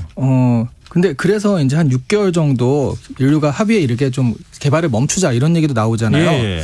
그런데 그저께인가 에릭 슈미트 전 구글 회장이 이런 말을 했어요. 6개월 개발을 멈추는 건 결과적으로 중국에만 이득이 될 것이다. 네? 그것도 무슨 얘기예요? 왜냐하면 이 개발을 멈추자는 게 GPT-4가 나왔잖아요. 예. 5를 내지 말자는 거지 개발 자체를 아예 멈추자는 게 아니거든요. 윤리적으로 사용할 수 있게 개발을 하자라는 얘기인데 이게 말하자면 이렇게 앞서간 사람들이 너무 앞서가니까 따라갈 수가 없어요. 그러면 다른 업체들이 그걸 따라갈 수 있게 가령 일론 머스크 같은 사람이 이걸 주장하고 나섰잖아요. 네. 근데 일론 머스크 같은 경우에는 사실은 오픈 AI에 있다가 인공지능 개발 속도가 늦다고 나간 사람이거든요. 네. 그리고 사실은 그가 하는 뭐 그 자율주행차나 휴머노이드는 인공지능이 굉장히 중요합니다. 근데 이미 너무 이게 오픈 AI가 따라 올라갔기 때문에 이걸 따라갈 시간이 필요한 거죠. 이런 사람들이 위주로 지금 6개월 멈춤설을 주장하고 있다라는 얘기가 있어요. 자기가 앞서 나갈 때는 괜찮고 남이 앞서 나갈 때는 잠깐 멈춰 뭐 이렇게 얘기하는 거 이게 맞는 건가 이런 생각도 드는데요. 그러니까요. 네. 자, 우리 이제 마지막으로 공식적인 질문들이죠. 우리가 지금 이 책을 읽어가는 이후 어떤 겁니까? 예, 빅데이터와 알고리즘 그리고 그것을 처리하는 인공지능이란 이 조합은요. 요즘 세상에는 너무나 강력하고 또 신뢰가 가는 도구라고 할 수 있잖아요. 네. 근데 이것이 얼마나 조작당하고 편견을 조장하고 심지어 차별을 유도할 수 있는지 밝히는 책이 이 책이거든요. 사실 이런 시스템의 도입을 거부할 수 있는 시스템은 그런데 또 아니잖아요. 네. 그러니까 이걸 비판적으로 수용을 하는데 비판적으로 수용을 하고 한 번 더 검증하는 자세가 필요합니다. 그래서 너무 과도한 신뢰를 보내기보다는 조금 이럴 수도 있구나라고 좀 다른 쪽의 시선을 가지면서 생각의 밸런스를 잡을 수 있게 해주는 책이 아닌가 싶어요. 너무 많은 신뢰를 보내지 말고 좀 경계해라. 네네. 그렇다고 또 알고리즘 공개하라 그러면 절대 공개 못합니다. 이렇게 얘기하니까. 기업 비밀이니까요. 그러니까요. 지금 굉장히 답답한 거잖아요. 네네. 과연 누구를 믿어야 되는가. 네. 자기 자신을 믿어야 되는 거 아닌가 이런 생각이 드는데. 그렇죠. 나온 결과를 또 잘 사용한다. 내가 잘 사용한다고 생각을 해야 될 것 같아요. 네. 알겠습니다. 오늘 주경야독 여기까지 하겠습니다. 지금까지 북튜버 이시안 작가와 함께했습니다. 오늘 말씀 고맙습니다. 네, 감사합니다. 네, 청취자분들이 그 사이에도 문자 많이 주고 계시는데요. 김소영님, 차분한 진행 따뜻한 목소리로 방송하는 김성환의 시사야. 전 늘 듣다 잠들어요. 재미도 있고요. 최고입니다. 이렇게 문자 주셨고요. 9115님, 조금 웃기시겠지만 제가 점점 똑똑해진다는 느낌 받았어요. 예전에는 어떠한 이슈를 접하면 뭔 소리지 이렇게 생각했는데 이제는 이슈를 듣고 이해하고 내 의견을 이해할 수 있는 능력이 생겼습니다. 모두 시사야 덕분입니다. 이렇게 의견 주셨습니다. 고맙습니다. KBS 라디오 김성환의 시사야 1부 순서 여기서 마무리하겠습니다. 전 11시 정각 2부에 다시 오겠습니다.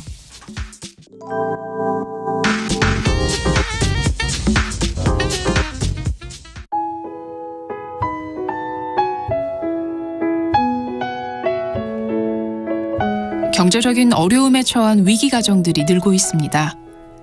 복지 사각지대에 처해 있는 가정들을 미리 찾아서 지원하고 위기로부터 구하는 일이 시급한데요. KBS 강태원 복지재단은 전국의 복지관과 연대해 복지 사각지대에 있는 위기 가정들을 찾아서 지원하는 운동을 시작합니다. 생활고로 인해 소중한 생명과 가정이 파탄나는 비극이 다시는 일어나지 않도록 이 일에 함께해 주십시오. 지역 복지 전문가로서 누구보다 위기 가정을 잘 찾아낼 수 있는 복지관과 관계자 여러분들의 많은 참여를 기다리고 있습니다. 지금 바로 KBS 강태원 복지재단 홈페이지에서 신청해 주세요. KBS 강태원 복지재단.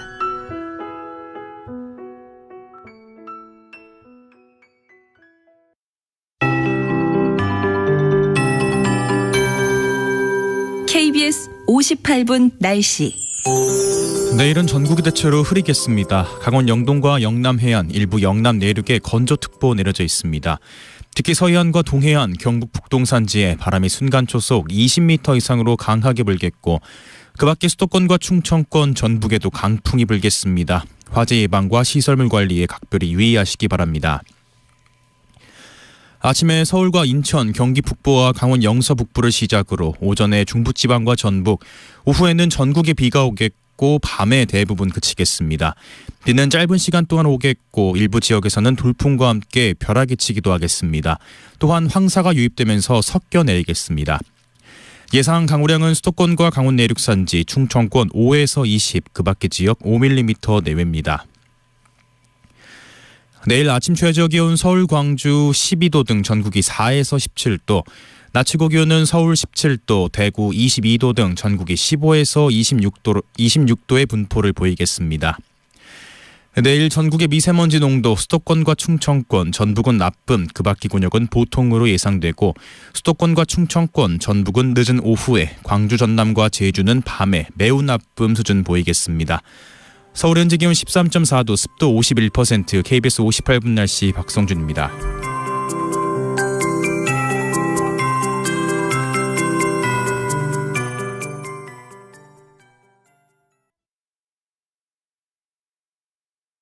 정성을 다하는 국민의 방송 KBS가 11시를 알려드립니다. AM 711kHz, FM 97.3MHz, KBS 1라디오입니다. HLKA.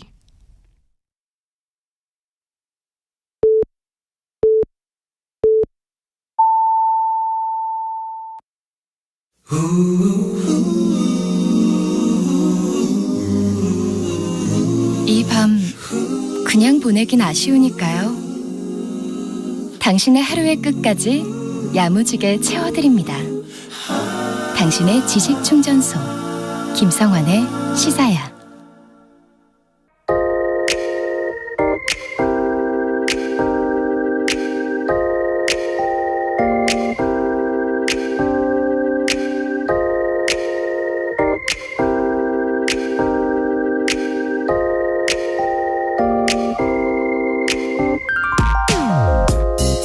(1990년 12월 2일) 이날 일본 우주개발의 역사에서 두 가지 기록이 생겼습니다.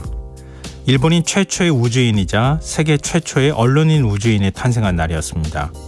그 주인공은 바로 현재 81세가 된 아키야마 도요히로인데요. 아키야마가 우주인이 됐을 당시 그는 민영방송 TBS 기자였습니다. 회사가 소련과 우주인 협약을 체결하고 실시한 사내 공모에 응모해 우주인으로 선발되는 행운을 얻었죠. 소련의 우주인 훈련센터에서 1년 동안 훈련을 받고 소유주호에 탑승해 생방송을 진행했는데 방송 준비 중인 줄 알고 방금 전까지 교신한 직원에게 지금 본방송인가요? 질문하는 장면이 그대로 전파를 타는 방송사고를 낸 것으로도 유명합니다. 그러면 33년의 세월이 흐른 지금 일본 최초의 우주인은 어떻게 지내고 있을까요?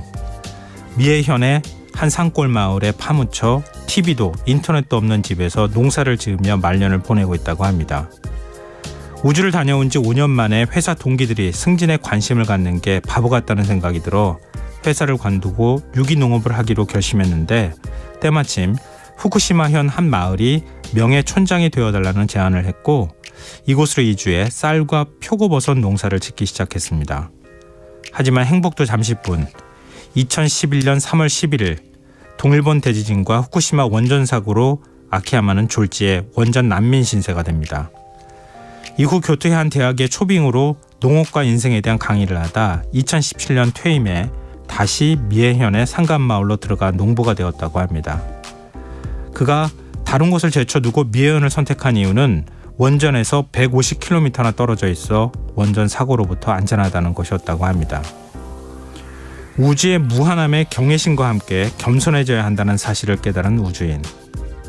세상이 TV나 인터넷을 요구해도 나는 나 자신의 시간 강박으로 살고 싶다. 이렇게 말하는 최초의 우주인의 말. 욕망하고 쫓아가기에 바쁜 현대인들이 한 번쯤 곱씹어보면 어떨까 하는 생각이 듭니다. 지금까지 오늘의 발견이었습니다.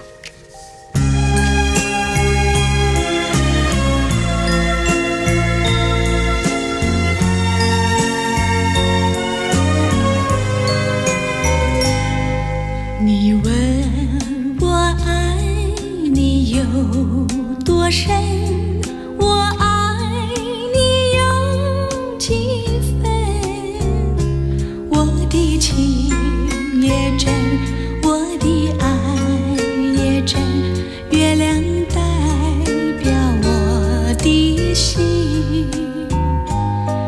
你问我爱你有多深，我爱你有几分，我的情不移，我的爱不变，月亮代表我的心。轻轻的一个吻，已经打动我的心。深深的一段情，叫我思念到如今。你问我爱你有多深，我爱你有几分，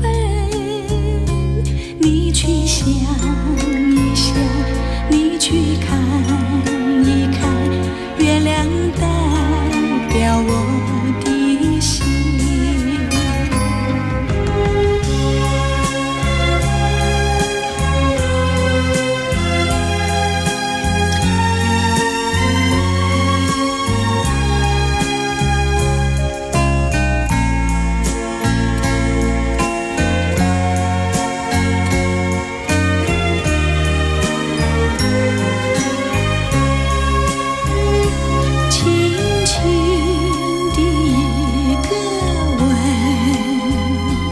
已经打动我的心，深深的一段情，叫我思念到如今。你问我爱你有多深，我爱你有几分，你去想一想，你去看一看，月亮代表我的心。你去想一想，你去看一看，月亮代表我的心。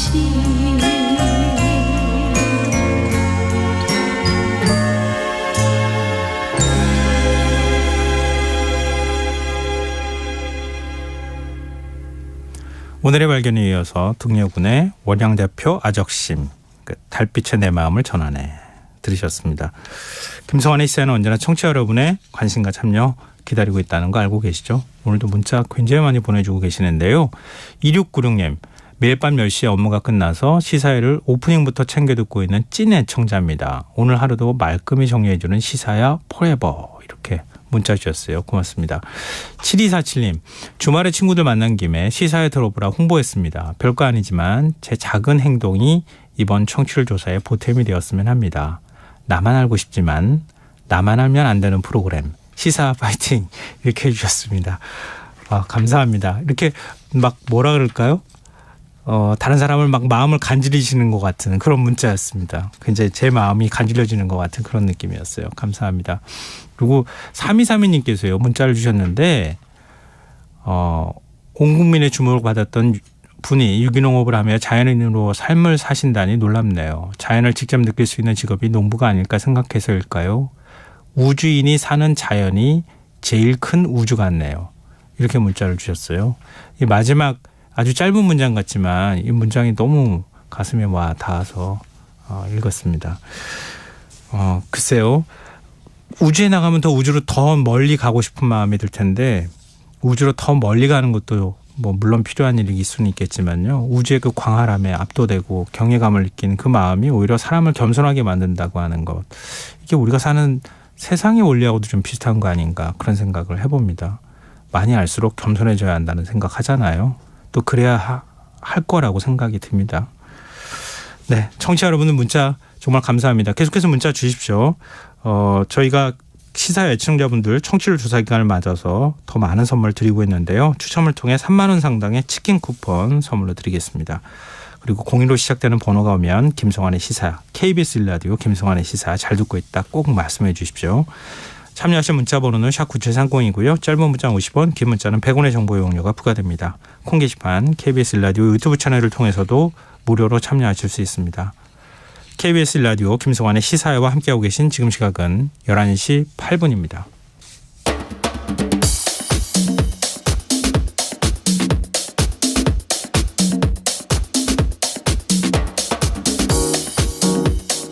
오늘 일어난 세상 곳곳의 소식들 당일 배송으로 전해드립니다. 밤참 뉴스 이현경 뉴스캐스터 나와 계십니다. 안녕하세요. 네, 안녕하세요. 네, 강남 학원가에서 발생한 마약 음료 사건 계속 뭐 일파만파예요. 후속 보도들이 계속 나오고 있어요. 혹시 이게 빙산의 일각인가 이런 걱정스러운 마음이 드는 건 사실입니다. 네. 왜냐하면 처음에 그 마약음료 시음회 정도에서 그치지 않을까 싶었는데 네. 거대한 조직이 혹시 중국에 있는 건 아닌가라는 생각을 하게 하는 여러 가지 실마리들이 나오고 있는데요. 네. 강남 학원가 일대에서 이제 그 집중력이 좋다 그러면서 음료를 시음회를 무료로 시음회를 했던 거고 네. 실제로 제조된 그 마약 음료는 100병인 것으로 알려졌습니다. 그 중에서 애초에는 10병이 배포됐다라는 보도도 있었는데 네. 지금 확인을 해보니까 실제 학생들한테 배포된 건 18병인데요. 네. 그중에서 아르바이트 피의자 2명이 한 병씩 먹었으니까 16병이죠. 네. 그중에서 미개봉 상태인 36병은 경찰에 압수가 됐고요. 그다음에 44병은 지령이 내려와서 중국 조직원이 폐기하라 그래서 버렸다라는 겁니다. 그럼 36병하고 44병을 합치면 80병이죠. 네. 여기에 이제 20병이 남아 있는데 2병은 이제 자기들이 먹었다고 하니까 그럼 18병인데 실제로 먹은 것으로 밝혀진 건 7병. 예. 그다음에 안 먹고 확인이 된 건 3병. 그럼 8병이 확인이 안 됐다라는 겁니다. 그럼 어떻게 되는 거예요? 그거는? 그러면 지금까지 피해자들을 합쳐보면요. 학생 7명이랑 학부모 1명으로 집계가 됐거든요. 네. 왜냐하면 학생 1병이 마신 거를 학부모하고 학생이 나눠서 마셨으니까. 네.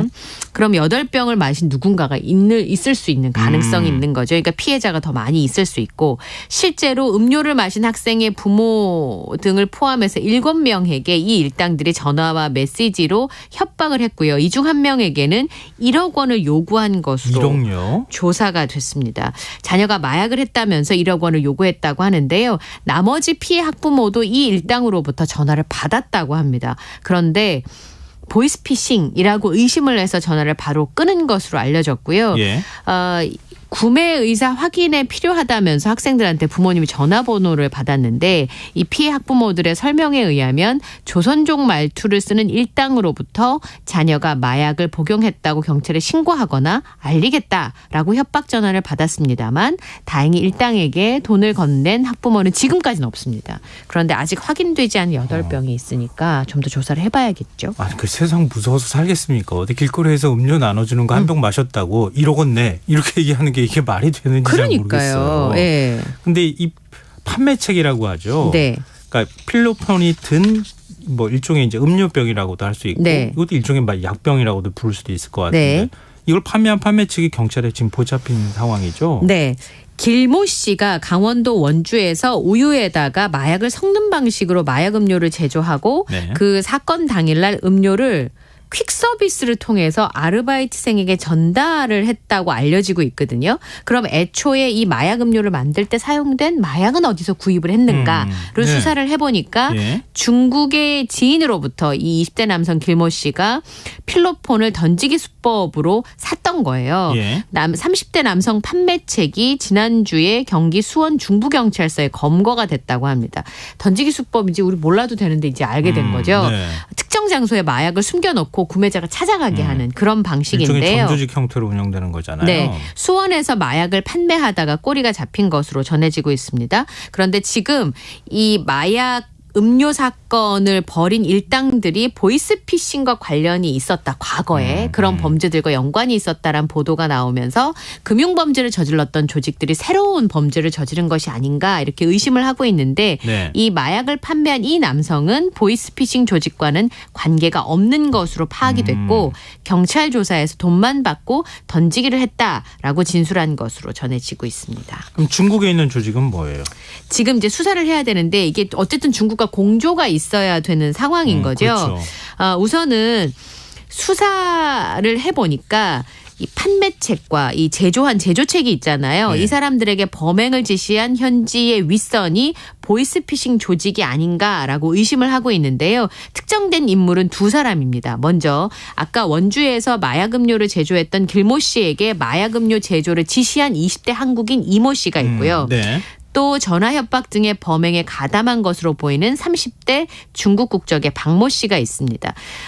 이 남성에게 범행을 지시한 윗선이 지금 확인이 된 상황인데 중국에 체류 중인 윗선 가운데 지금까지 신원이 확인된 3명에 대해서는 체포영장을 신청할 예정이고요. 네. 그다음에 중국 공안에도 중국에 머물고 있는 것으로 알려지고 있으니까 네. 수사 협조를 요청을 하고 추가로 범행에 가담한 윗선이 있는지 수사를 해봐야 되는 상황인데요.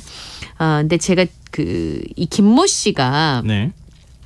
중국 번호를 국내 번호로 바꿀 수 있는 휴대전화 번호 변작 중계기를 설치한 혐의를 받고 있잖아요. 그 보이스피싱범들이 주로 많이 사용하는 거잖아요. 그러니까요. 네. 그러면 조직이 우리가 생각했던 것보다 클 가능성은 없을까? 그리고 윗선을 검거하는 건 어렵지 않을까? 이런 염려들이 좀 생깁니다. 또 하나는 이 판매책들의 경우에는 마약 소지나 유통 말고는 혐의 적용하기가 굉장히 좀 어렵지 않나. 그래서 이 학생들에게 마약 음료를 시음하게 한 이 판매책들은 처벌하기가 쉽지 않을 수 있다. 이런 얘기들이 나오고 있습니다. 왜냐하면 이 몸에 문제가 생기면 상해죄로 처벌이 가능하대요. 네. 그런데 현재까지 학생들에게 특별한 증상이 없기 때문에 상해죄 적용도 쉽지 않고 마약을 소지했다. 정도의 혐의가 적용이 가능하다고 합니다. 그래서 이 배포책은 불송치할 수도 있다. 이런 얘기들이 나오고 있고요. 또 이 마약과 피싱이 결합된 신종범죄라고 지금 우리가 의심하고 있는 거잖아요. 그러면 다른 사람한테 마약을 억지로 먹이는 이 범죄에 대해서는 어떻게 형량을 결정할 것인가. 심지어는 고의로 마약을 먹이는 경우에도 처벌에 사각지대가 있다고 합니다. 이 몰래 먹인 거는 가중처벌할 근거는 없다고 하거든요. 네. 그러니까 이런 부분도 국회에서 지금 관련법이 개정안이 발의가 돼 있긴 하대요. 그런데 아직까지 통과가 되지 않았으니까 좀 적극적으로 이런 부분도 통과가 돼야 이런 사람을 검거를 한다고 하더라도 제대로 처벌을 할 수 있지 않을까 싶습니다. 참, 뭐 지난 시간에도 얘기했지만 이게 대담하다고 얘기를 해야 되는지. 그러니까요. 황당하기도 하고요. 황당하죠. 예. 근데 이걸 또 그 수사하는 수사기관도 지금 굉장히 좀 당황스럽게 만드는. 네. 참 전대미문의 사건인 것 같습니다. 근데 지금 뭐 마약 얘기도 이렇게 심각하게 받아들이고 있는데 거기에 총기까지 더해지면 이게 어떻게 되는 거예요?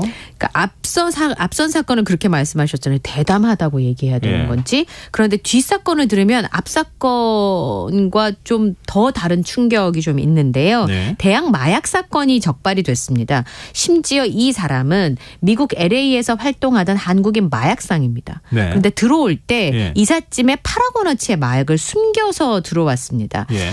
미국 영주권자인 장모 씨인데요. LA 등지에서 마약 판매상으로 지내다가 작년 8월에 우리나라에 왔습니다. 15년 만에 한국 땅을 밟은 건데 이유는 아픈 부모님을 봉양하기 위해서 귀국을 했다라고 진술을 했습니다. 네. 그런데 작년 7월에 미국에서 구매한 마약 3.2kg을 소파형 협탁 있잖아요. 옆에. 협탁 안에 그다음에 45구경 권총하고 모의 권총을 포함해서 7정 실탄 쉬운 발을 공구함에다 넣어가지고 같은 해 9월에 부산항으로 들여오다가 적발이 됐습니다. 이삿짐에다가 15년 만에 한국에 오면서 이삿짐에다가 마약하고 권총을 그러니까 네. 총기를 밀수한 게 검거가 된 상황이었는데요. 네. 옷장 테이블 안에 숨겨 들어온 마약이 시가로 치면 8억 원어치고 실제로 10만 명의 투약분이라고 합니다. 지금 40대 장모 씨는 구속 기소가 됐고요. 네. 마약과 함께 압수된 총기가 모두 7정인데 유효 사거리가 100m인 45구경 콜트 권총 1정과 실탄 쉬운 발이 들어있고 6정은 쇠구슬을 쓰는 가스총인데 이게 위법한 유사 총기인지 확인을 해봐야 된다고 합니다. 그런데 실제로 우리나라에서 마약과 총기가 동시에 밀수가 적발된 건 처음이라고 하고요. 그리고 미국 내 연계 조직에 대해서는 미국과 지금 공조 중에 있다고 합니다. 근데 이제 본인은요 몰랐다라고 주장을 하고 있어요. 네. 그러니까 자기의 미국 친구가 이 이삿짐에다가 몰래 숨겼기 때문에 자기는 몰랐다라고 지금 계속 주장을 하고 있는데 검찰에서는 장모 씨가 미국의 마약상하고 접촉한 정황을 확인했고요. 예. 또 장 씨가 필로폰을 우리나라에 유통할 계획이었던 것으로 보고 있습니다. 그러니까 특별한 직업이 없이 계속 우리나라의 판로를 찾고 있었던 것으로 지금 의심을 하고 있는 상황이에요. 네. 근데 마약이 점점 심각해지고 있다고 네. 하는 사실은 부인하기는 좀 어려울 것 같아 보이는데요. 갑자기 대한민국이 마약 천지가 된 것 같이 얘기하는 것도 또 너무 지나친 과잉 반응 아닐까 이런 생각도 좀 들기는 해요. 그러니까 이 사건도 좀 사건 자체는 조금 된 거잖아요. 시간이. 지금 이제 기소를 한 거니까 수사하기 시작한 지는 꽤 됐다는 얘기가 되는 거거든요. 근데 왜 이 시점에 다 얘기가 한꺼번에 쏟아져 나올까? 그런 의문도 좀 한편으로 갖게 됩니다. 또 어찌 됐든 간에 이런 범죄가 자꾸 발견이 되고 있다고 하는 것은 어떤 방식으로든 근절해야 된다는 걸 당연하죠. 보여주는 거니까요. 일단 정부가 마약 범죄와 관련해서 특별수사본부를 구성하기로 했어요. 네. 마약 사범이 최다 기록을 연이에 경신하고 있고 제가 우려되는 것은 학원가에서 청소년을 대상으로 하는 마약 음료 사건 같은 것들이 벌어진다라고 하는 부분이 더욱더 그러니까 걱정이 좀 되는 거예요. 근데 사실 그런 거 있더라고요. 한 신문이 그렇게 보도를 했어요. 왜 강남에서만 이런 일이 벌어질까?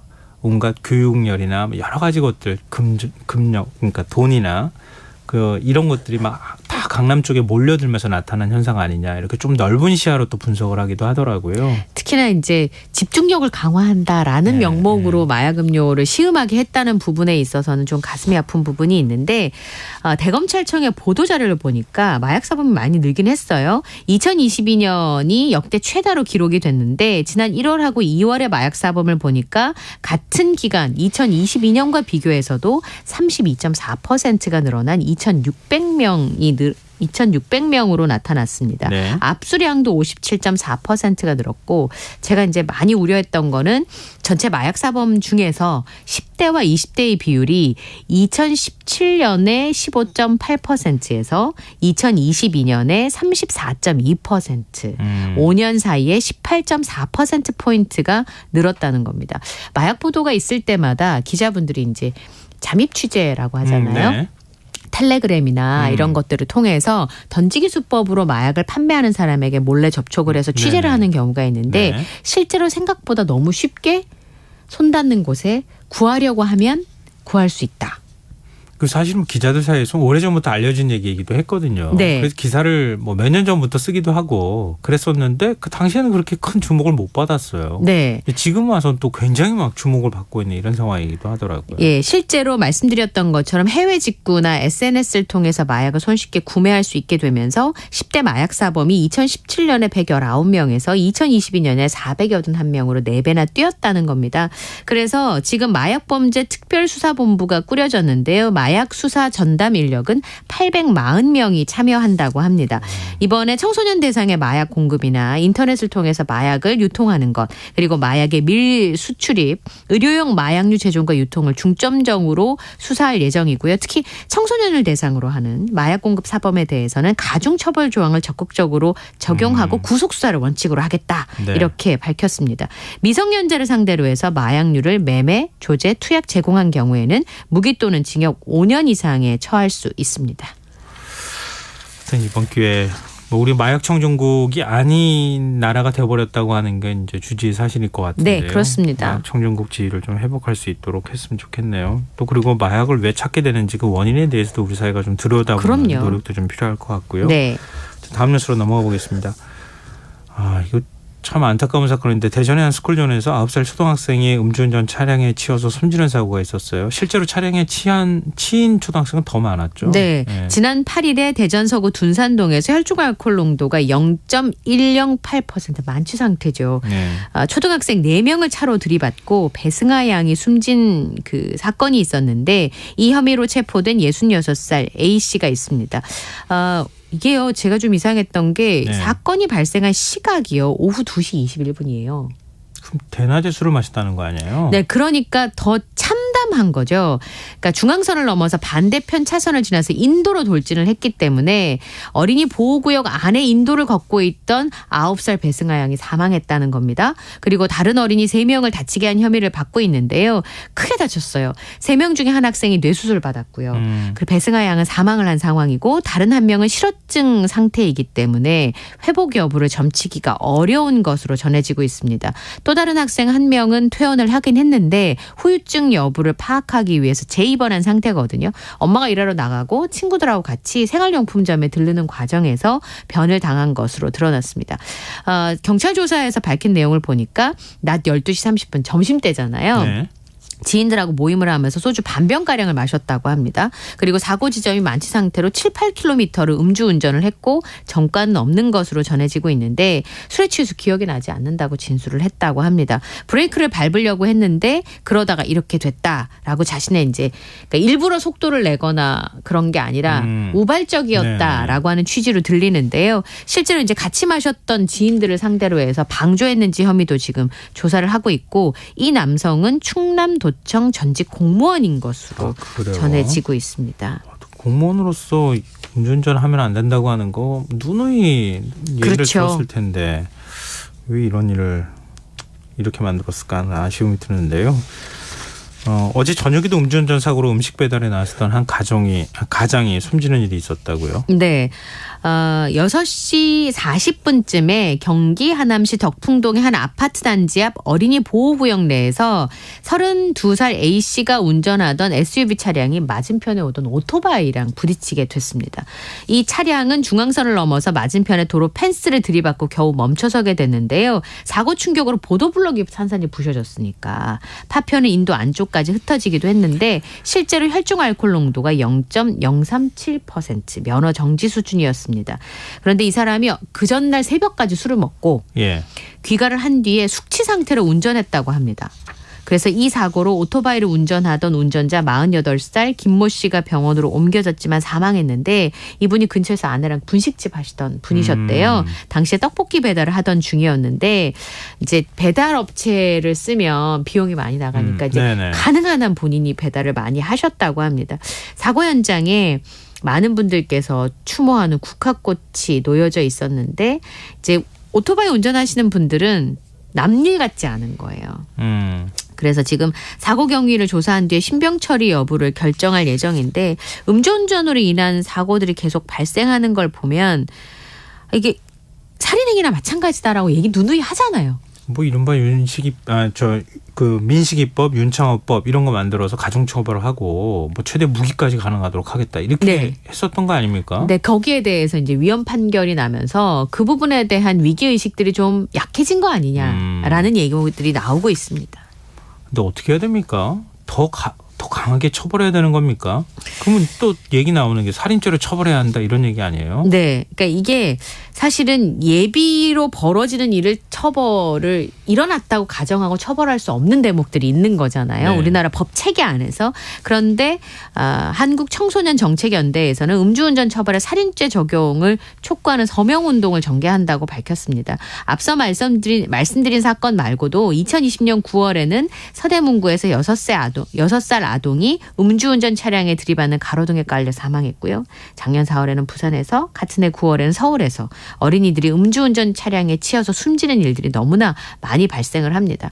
부주의나 과실이라고 하기에 술을 먹고 운전을 하면 그런 일이 벌어질 수 있다는 걸 알고 있으니까 이건 고의성이다 보나 살인행위라고 치부를 해야 한다라고 하는 주장을 계속하고 있고요. 어른들 잣대 때문에 아이들이 죽어가는 이런 어이없는 현실들은 과연 보고만 있어야 하는 것이냐라고 주장을 하고 있는데, 아까 말씀드린 것처럼 윤창호법 조항에 대해서도 위헌 결정을 내리고 나서 운전자들이 면죄부를 받은 것처럼 경각심이 해제된 것 같은 그런 행위를 하는 것이 아니냐라고 주장을 하고 있는데요. 말씀하신 것처럼 지금 최근에 스쿨존에서도 어린이들이 사망하는 사고들이 계속 발생하고 있는 것은 분명히 좀 문제가 있어 보입니다. 네, 맞습니다. 뭐 끊임없이 처벌을 강화한다고 해서 해결될 문제는 아닌데 처벌을 계속 강화하는 쪽으로만 간다고 하면은 모든 죄가 다 사실은 처벌을 강화하는 쪽으로만 가야 되는 거 아닌가? 그 사이에 도대체 우리 사회는 어린이 스쿨존이나 이런 것들도 안전시설도 대폭 강화하고 그랬잖아요. 그러면서 뭔가 근본적인 대책들을 만드는 노력들을 많이 해야 되지 않을까도 싶고요.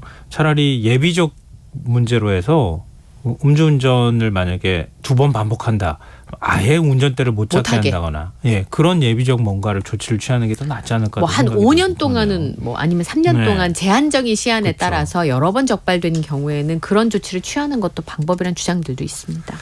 네, 알겠습니다. 지금 여러분께서는 KBS 라디오 김성환의 시사야와 함께하고 계십니다. 밤참에서 계속 이어가겠습니다. 한때 인기리에 방영됐던 드라마 미스터 선샤인, 많은 분들이 좋아하셨는데요. 그 실제 주인공 유진초이의 모델이 된 황기안 지사 유해가 순국 100년 만에 고국으로 돌아왔어요. 네, 대한민국 임시정부 외교관으로 유럽과 미국에서 국권 회복 활동을 펼치다가 미국 땅에 묻힌 황기안 지사가 우리나라에 돌아왔습니다. 오늘 오전 9시에 대한항공편으로 인천공항에 도착을 했는데요.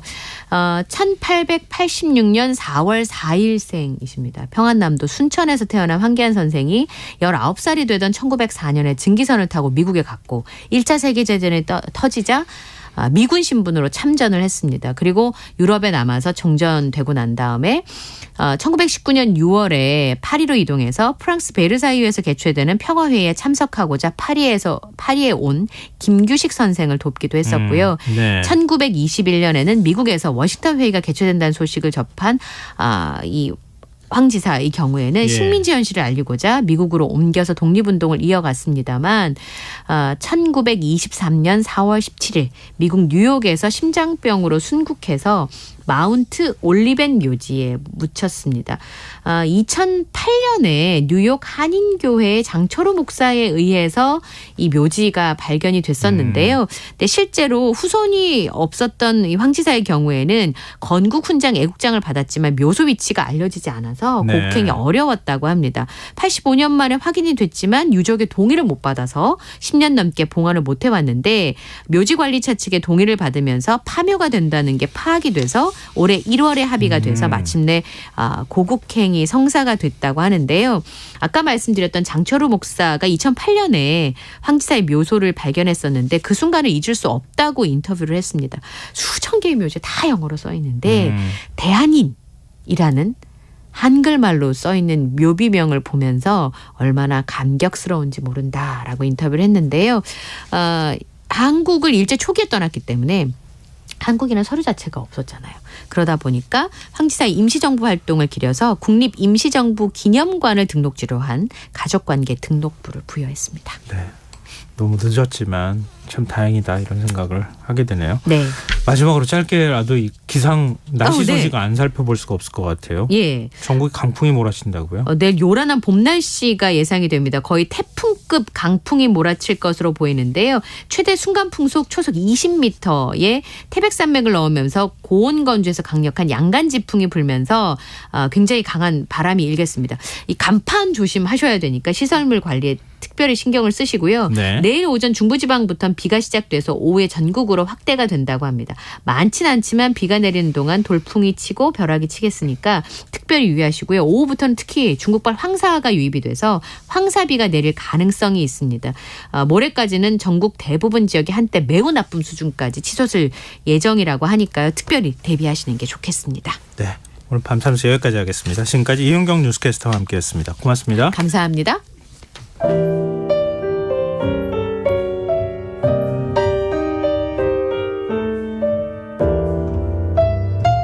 내일의 품격. 김성환의 시사야에서 챙겨가세요. 하루를 마무리하는 시간 꺼내보는 당신의 지식 창고. KBS 일라디오 김성환의 시사야.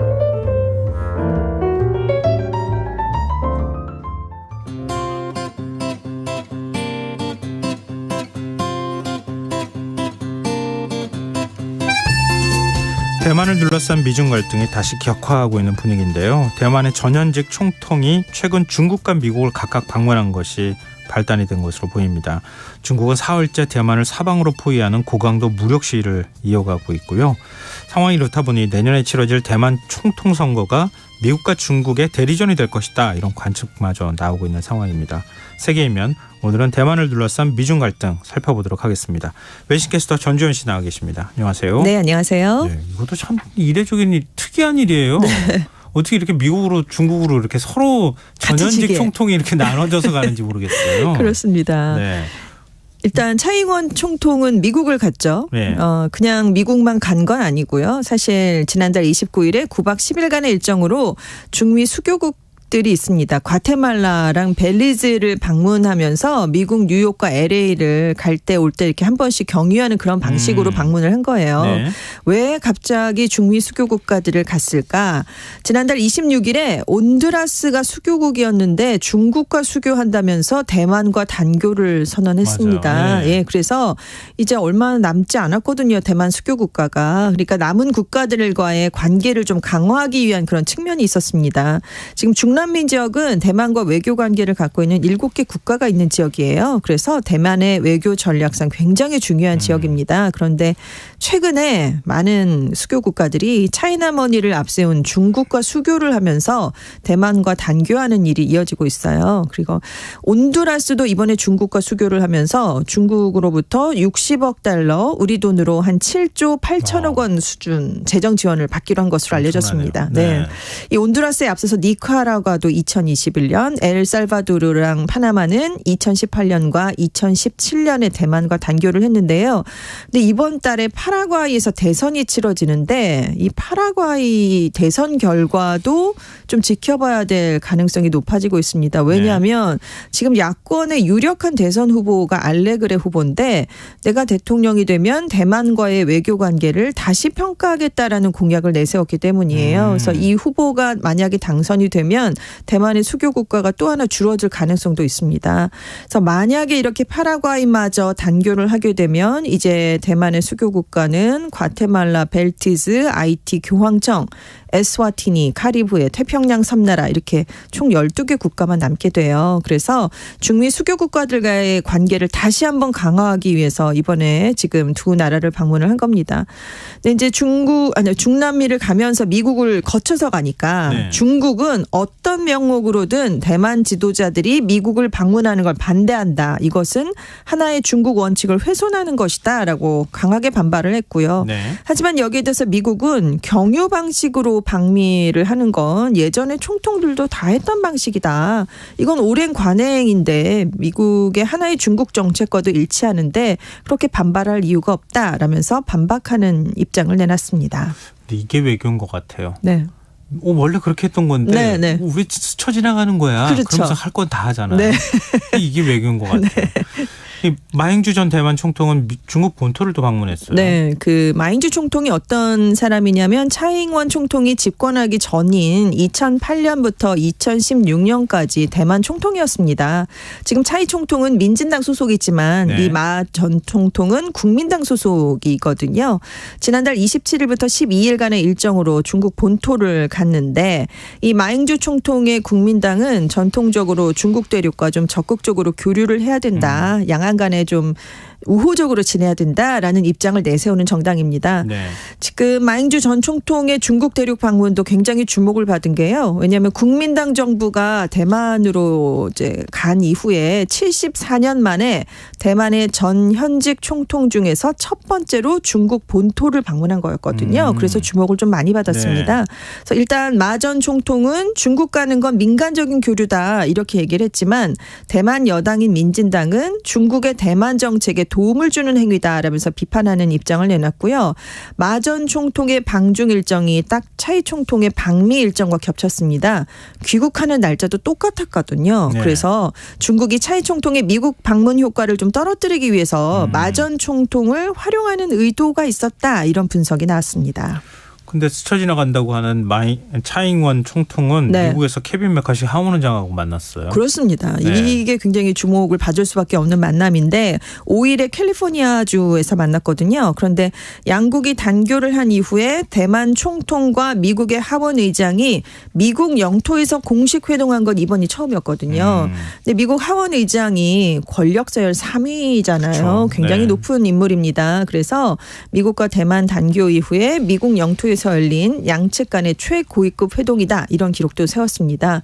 근데 메카시 의장만 혼자 간 건 아니고요. 네. 공화, 민주당 소속의 하원 의원 10여 명이 함께 갔어요. 그러니까 반중 노선은 여야가 없다. 이걸 보여주기 위해서 이렇게 같이 갔고요. 양당 의원들이. 네. 그리고 미국이 79년에 중국과 수교를 하면서 대만과 단교를 했었습니다. 하지만 미국은 대만 관계법에 근거를 해서 대만과 실질적인 외교 관계를 유지하고 있어요. 그래서 그 대만 관계법이 대만의 자위력을 유지하기 위해서 대만에 대한 방어적 성격의 무기 제공, 대만 고위 인사들의 방미 허용 등을 규정하는 그런 내용을 담고 있습니다. 당연히 또 중국이 크게 반발했겠죠. 만나기 전부터 만나면 안 된다면서 굉장히 그 강한 그런 어조로 얘기를 많이 내놨는데요. 네. 역시 여기에 대해서도 미국 정부는 아니 차이 총통이 이번에 6번이나 경유 형식으로 미국을 방문했었고 그 올 때마다 의원들을 다 만났다. 중국은 과잉 대응할 필요가 없다. 이런 입장을 또 내놨습니다. 근데 중국 입장에서는 그렇지 않잖아요. 그렇지 않죠. 일종의 네. 이제 미국과 중국 그리고 대만 간의 아슬아슬한 외교 네. 관계 이걸 더욱 부각시킨 측면이 있겠어요. 그렇습니다. 그래서 미국, 대만, 중국 간의 복잡하고 위태로운 삼각관계가 이번 회동으로 더 선명하게 드러났다라고 월스트리트저널이 분석을 내렸는데요. 메카시 의장이 만나면서 우리의 유대는 그 어느 때보다 강력하다라면서 대만에 대한 미국의 무기 판매가 제때 이루어져야 된다 이렇게까지 얘기를 했습니다. 양국 간 연대를 강조했고 차이 총통도 미국의 강력한 지지는 대만 사람들에게 우리가 고립돼 있지 않고 혼자가 아니란 점을 확인해 준다라면서 이번 만남을 평가했습니다. 그러니까 사실 미중 경쟁이 심화되면서 미국 내에서 중국에 대해서 반대하는 목소리가 커지는 가운데 이 회동이 이뤄진 거잖아요. 네. 그리고 지금 민주당 공화당이 반중 노선에서는 한 목소리를 낸다고 말씀을 드렸는데 경쟁하면서 거의 대만에 대한 지지를 나타내는 모습을 보이고 있거든요. 그래서 대만이 이렇게 미국과 밀착하는 모습을 이번에 보여주게 됐는데 그러면서도 중국의 눈치를 좀 봐서 약간 줄타기를 했다. 이런 얘기가 나왔는데 왜냐하면 네. 대만 총통이 미국 하원 의장을 미국에서 만난 건 이번이 처음인데 형식상으로는 환승지에서 비공식 면담을 하는 그러니까 예전에 차이 총통이 가서 다른 의원을 만날 때랑 같은 방식을 택했습니다. 더 두드러지는 방식을 택한 게 아니에요. 네네. 그 차이 총통이 그리고 이번에 바이든 미국 대통령을 만난 건 아니고요. 메카시 의장도 원래는 대만에 가기로 되어 있었습니다. 네. 하지만 미국 본토에서 만나는 것으로 일정을 좀 조정한 측면이 있고요. 대만에 갔더라면 훨씬 더 훨씬 긴장감이 더 파장이 높아요. 컸죠. 네, 그렇죠. 작년 8월에 펠로시 당시 네, 그렇죠. 하원 의장이 갔었잖아요. 그때 중국이 대만 해협을 둘러서고 굉장히 강력한 무력 시위를 벌인 적이 있기 때문에 그때 미중 간 충돌 직전이다 이런 얘기까지 나왔었거든요. 그러니까 네. 그걸 고려해서 약간 좀 수위를 낮췄다라는 평가가 나오고 있어요. 아무래도 대만은 수교 국가가 줄고 있으니까 강력한 동맹국인 미국과 우리가 이렇게 가깝다라는 걸 중국을 비롯한 국제사회에 보여줄 필요가 분명히 있었습니다. 있습니다. 하지만 중국과의 관계도 무시할 수 없거든요. 계속 유지를 하는 것도 그 대만에 중요하기 때문에 이런 수위를 낮추는 행동을 했고 미국도 중국이 대만의 안보를 위협하는 상황이 펼쳐지면 미중 관계가 더 악화될 수밖에 없거든요. 안 그래도 안 좋은데 그래서 그걸 고려해서 미국도 수위를 낮췄다 이렇게 평가가 됐습니다.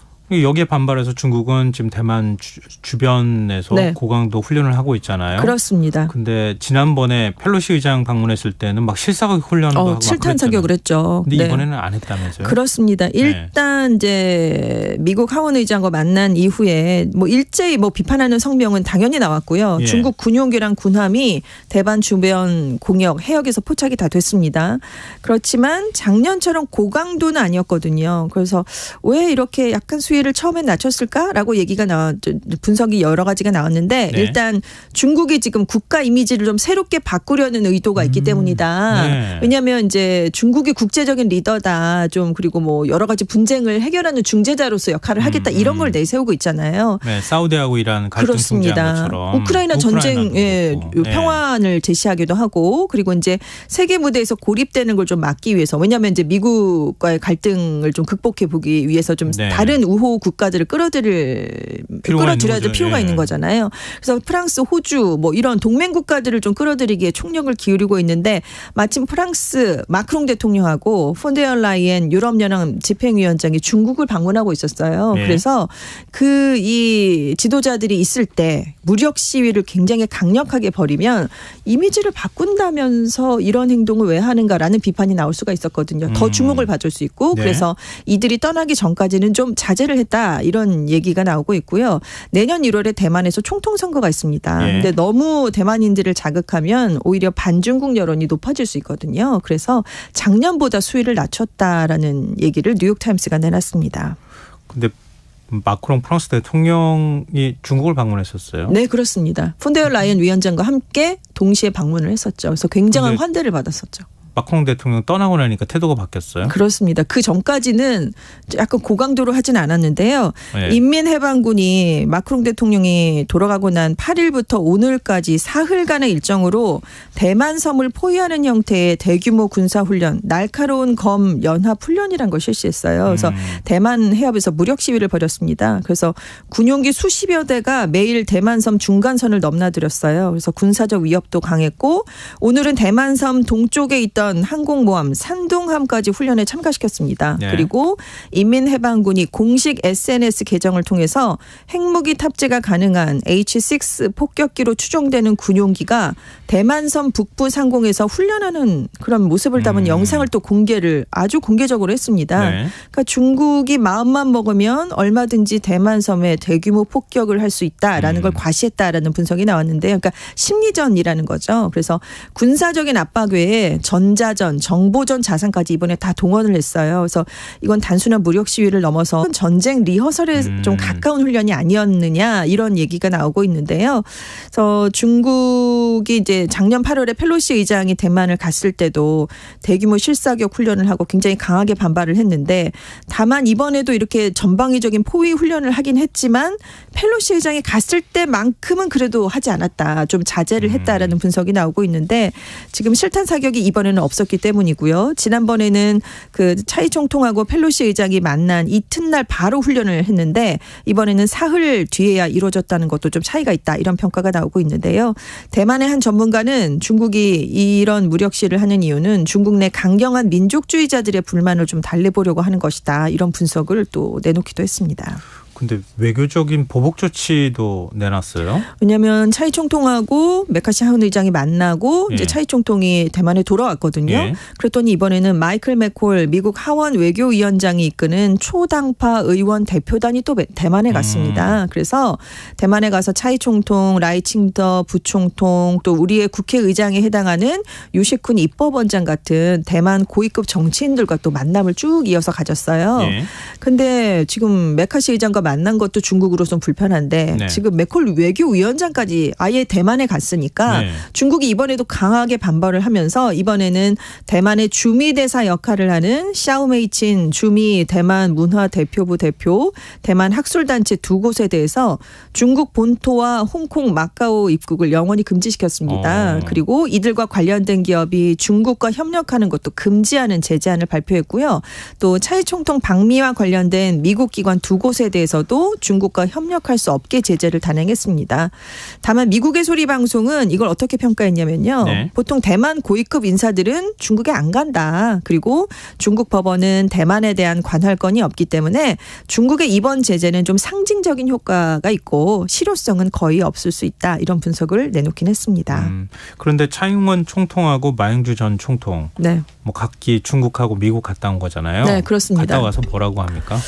7일에 동시에 대만에 들어갔거든요. 그런데 차이 총통은 중국에 굴복을 하지 않겠다라는 얘기를 이날 내놨습니다. 네. 그래서 미국 같은 비슷한 생각을 가진 나라들과 자유민주주의 가치를 수호해보겠다. 미국과의 안보 협력이 더 강화되길 기대한다라는 걸 굉장히 강조해서 얘기를 했는데 민진당이 내년 총통 선거에서 승리할 수 있게 미국이 적극 지원해달라는 뜻을 담았다. 이런 평가가 나왔고요. 네. 마 전 총통은 대만은 전쟁과 평화 중에 하나를 선택해야 된다. 중국과 화해해야 한다라는 점을 좀 강조하는 얘기를 내놨는데요. 그러니까 중국과 안정적으로 교류할 수 있는 정당은 국민당뿐이다라는 점을 강조하려는 그런 의도로 분석이 됐습니다. 그래서 파이낸셜 타임스는 민진당은 대만의 수호자라는 이미지를 또 국민당은 긴장 완화의 적임자는 우리다라는 이미지를 계속해서 쌓고 있다라는 분석을 내놨습니다. 이렇게 하는 게 내년 대만 총통 선거 때문이기도 하다. 이런 분석. 그렇습니다. 어떻게 보세요? 내년 1월에 이제 총통 선거가 있거든요. 네. 근데 사실 대만에서 중요한 문제로 다뤄지는 게 하나가 선거에서요. 양안 관계, 대미 관계를 어떻게 할지가 굉장히 중요하게 여겨지거든요. 네. 근데 지금 작년 11월에 대만 지방 선거를 했을 때 민진당이 야당인 국민당에 참패를 했습니다. 그래서 차이 총통이 민진당 주석 자리를 그때 내려놨거든요. 그래서 그때 왜 참패를 했을까 분석을 해봤더니 차이 총통이 지나치게 친미 반중 행보를 보였다. 중국과 전쟁이 일어날 수 있다는 우려가 대만 국민들 사이에서 커졌기 때문에 패배했다. 이런 분석이 좀 많았어요. 네. 그래서 이번 전현직 총통의 행보도 총통 선거를 앞두고 이 양당이 노선을 좀 분명하게 하면서 지지층을 더 결집하려는 그런 시도로 분석이 되고 있습니다. 그러니까 각각 미국과 중국을 등에 업고 있는 셈이잖아요. 네. 그러니까 서로 미중의 지지를 받는 모습을 보이면서 지금 유권자들에게 두 강대국 중에 어느 쪽을 택할 것이냐 이런 모양새가 됐다. 이런 네. 평가가 나오고 있는데요. 일단 이 두 지도자가 대만에 돌아온 그날 대만 중국시보가 조사를 해봤더니 차이 메카시 회동이 대만의 국제적 지위를 높이는데 도움이 되진 않는다라고 답한 비율이 73%로 나타났어요. 그러니까 네. 민진당이 반중을 좀 정치적으로 활용하고 있다라는 인식이 더 큰 것으로 나타났고요.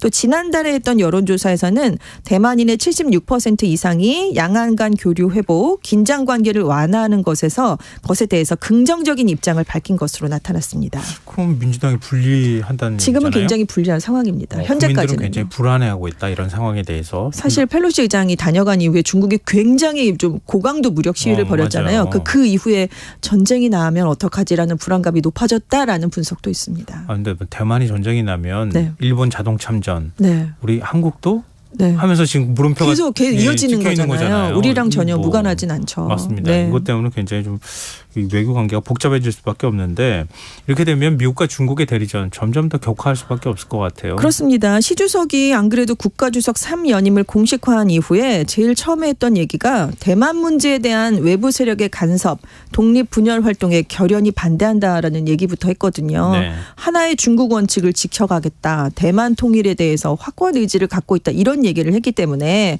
중국이 뭐 어느 측면에서든 내년에 있을 대만 총통 선거에 영향을 끼칠 것이다. 이런 전망이 나오고 있어요. 지금 월스트리트저널은 중국 입장에서는 무력 통일을 하는 것보다는 친중 성향의 국민당과 협력하는 게 더 경제적인 방법이기 때문에 그래서 지금 민진당이 정권을 계속 유지하면 전쟁이 일어날 수 있다는 두려움을 확산시켜서 선거에 영향을 끼치는 방법을 택할 것이다. 이런 분석을 내놨습니다.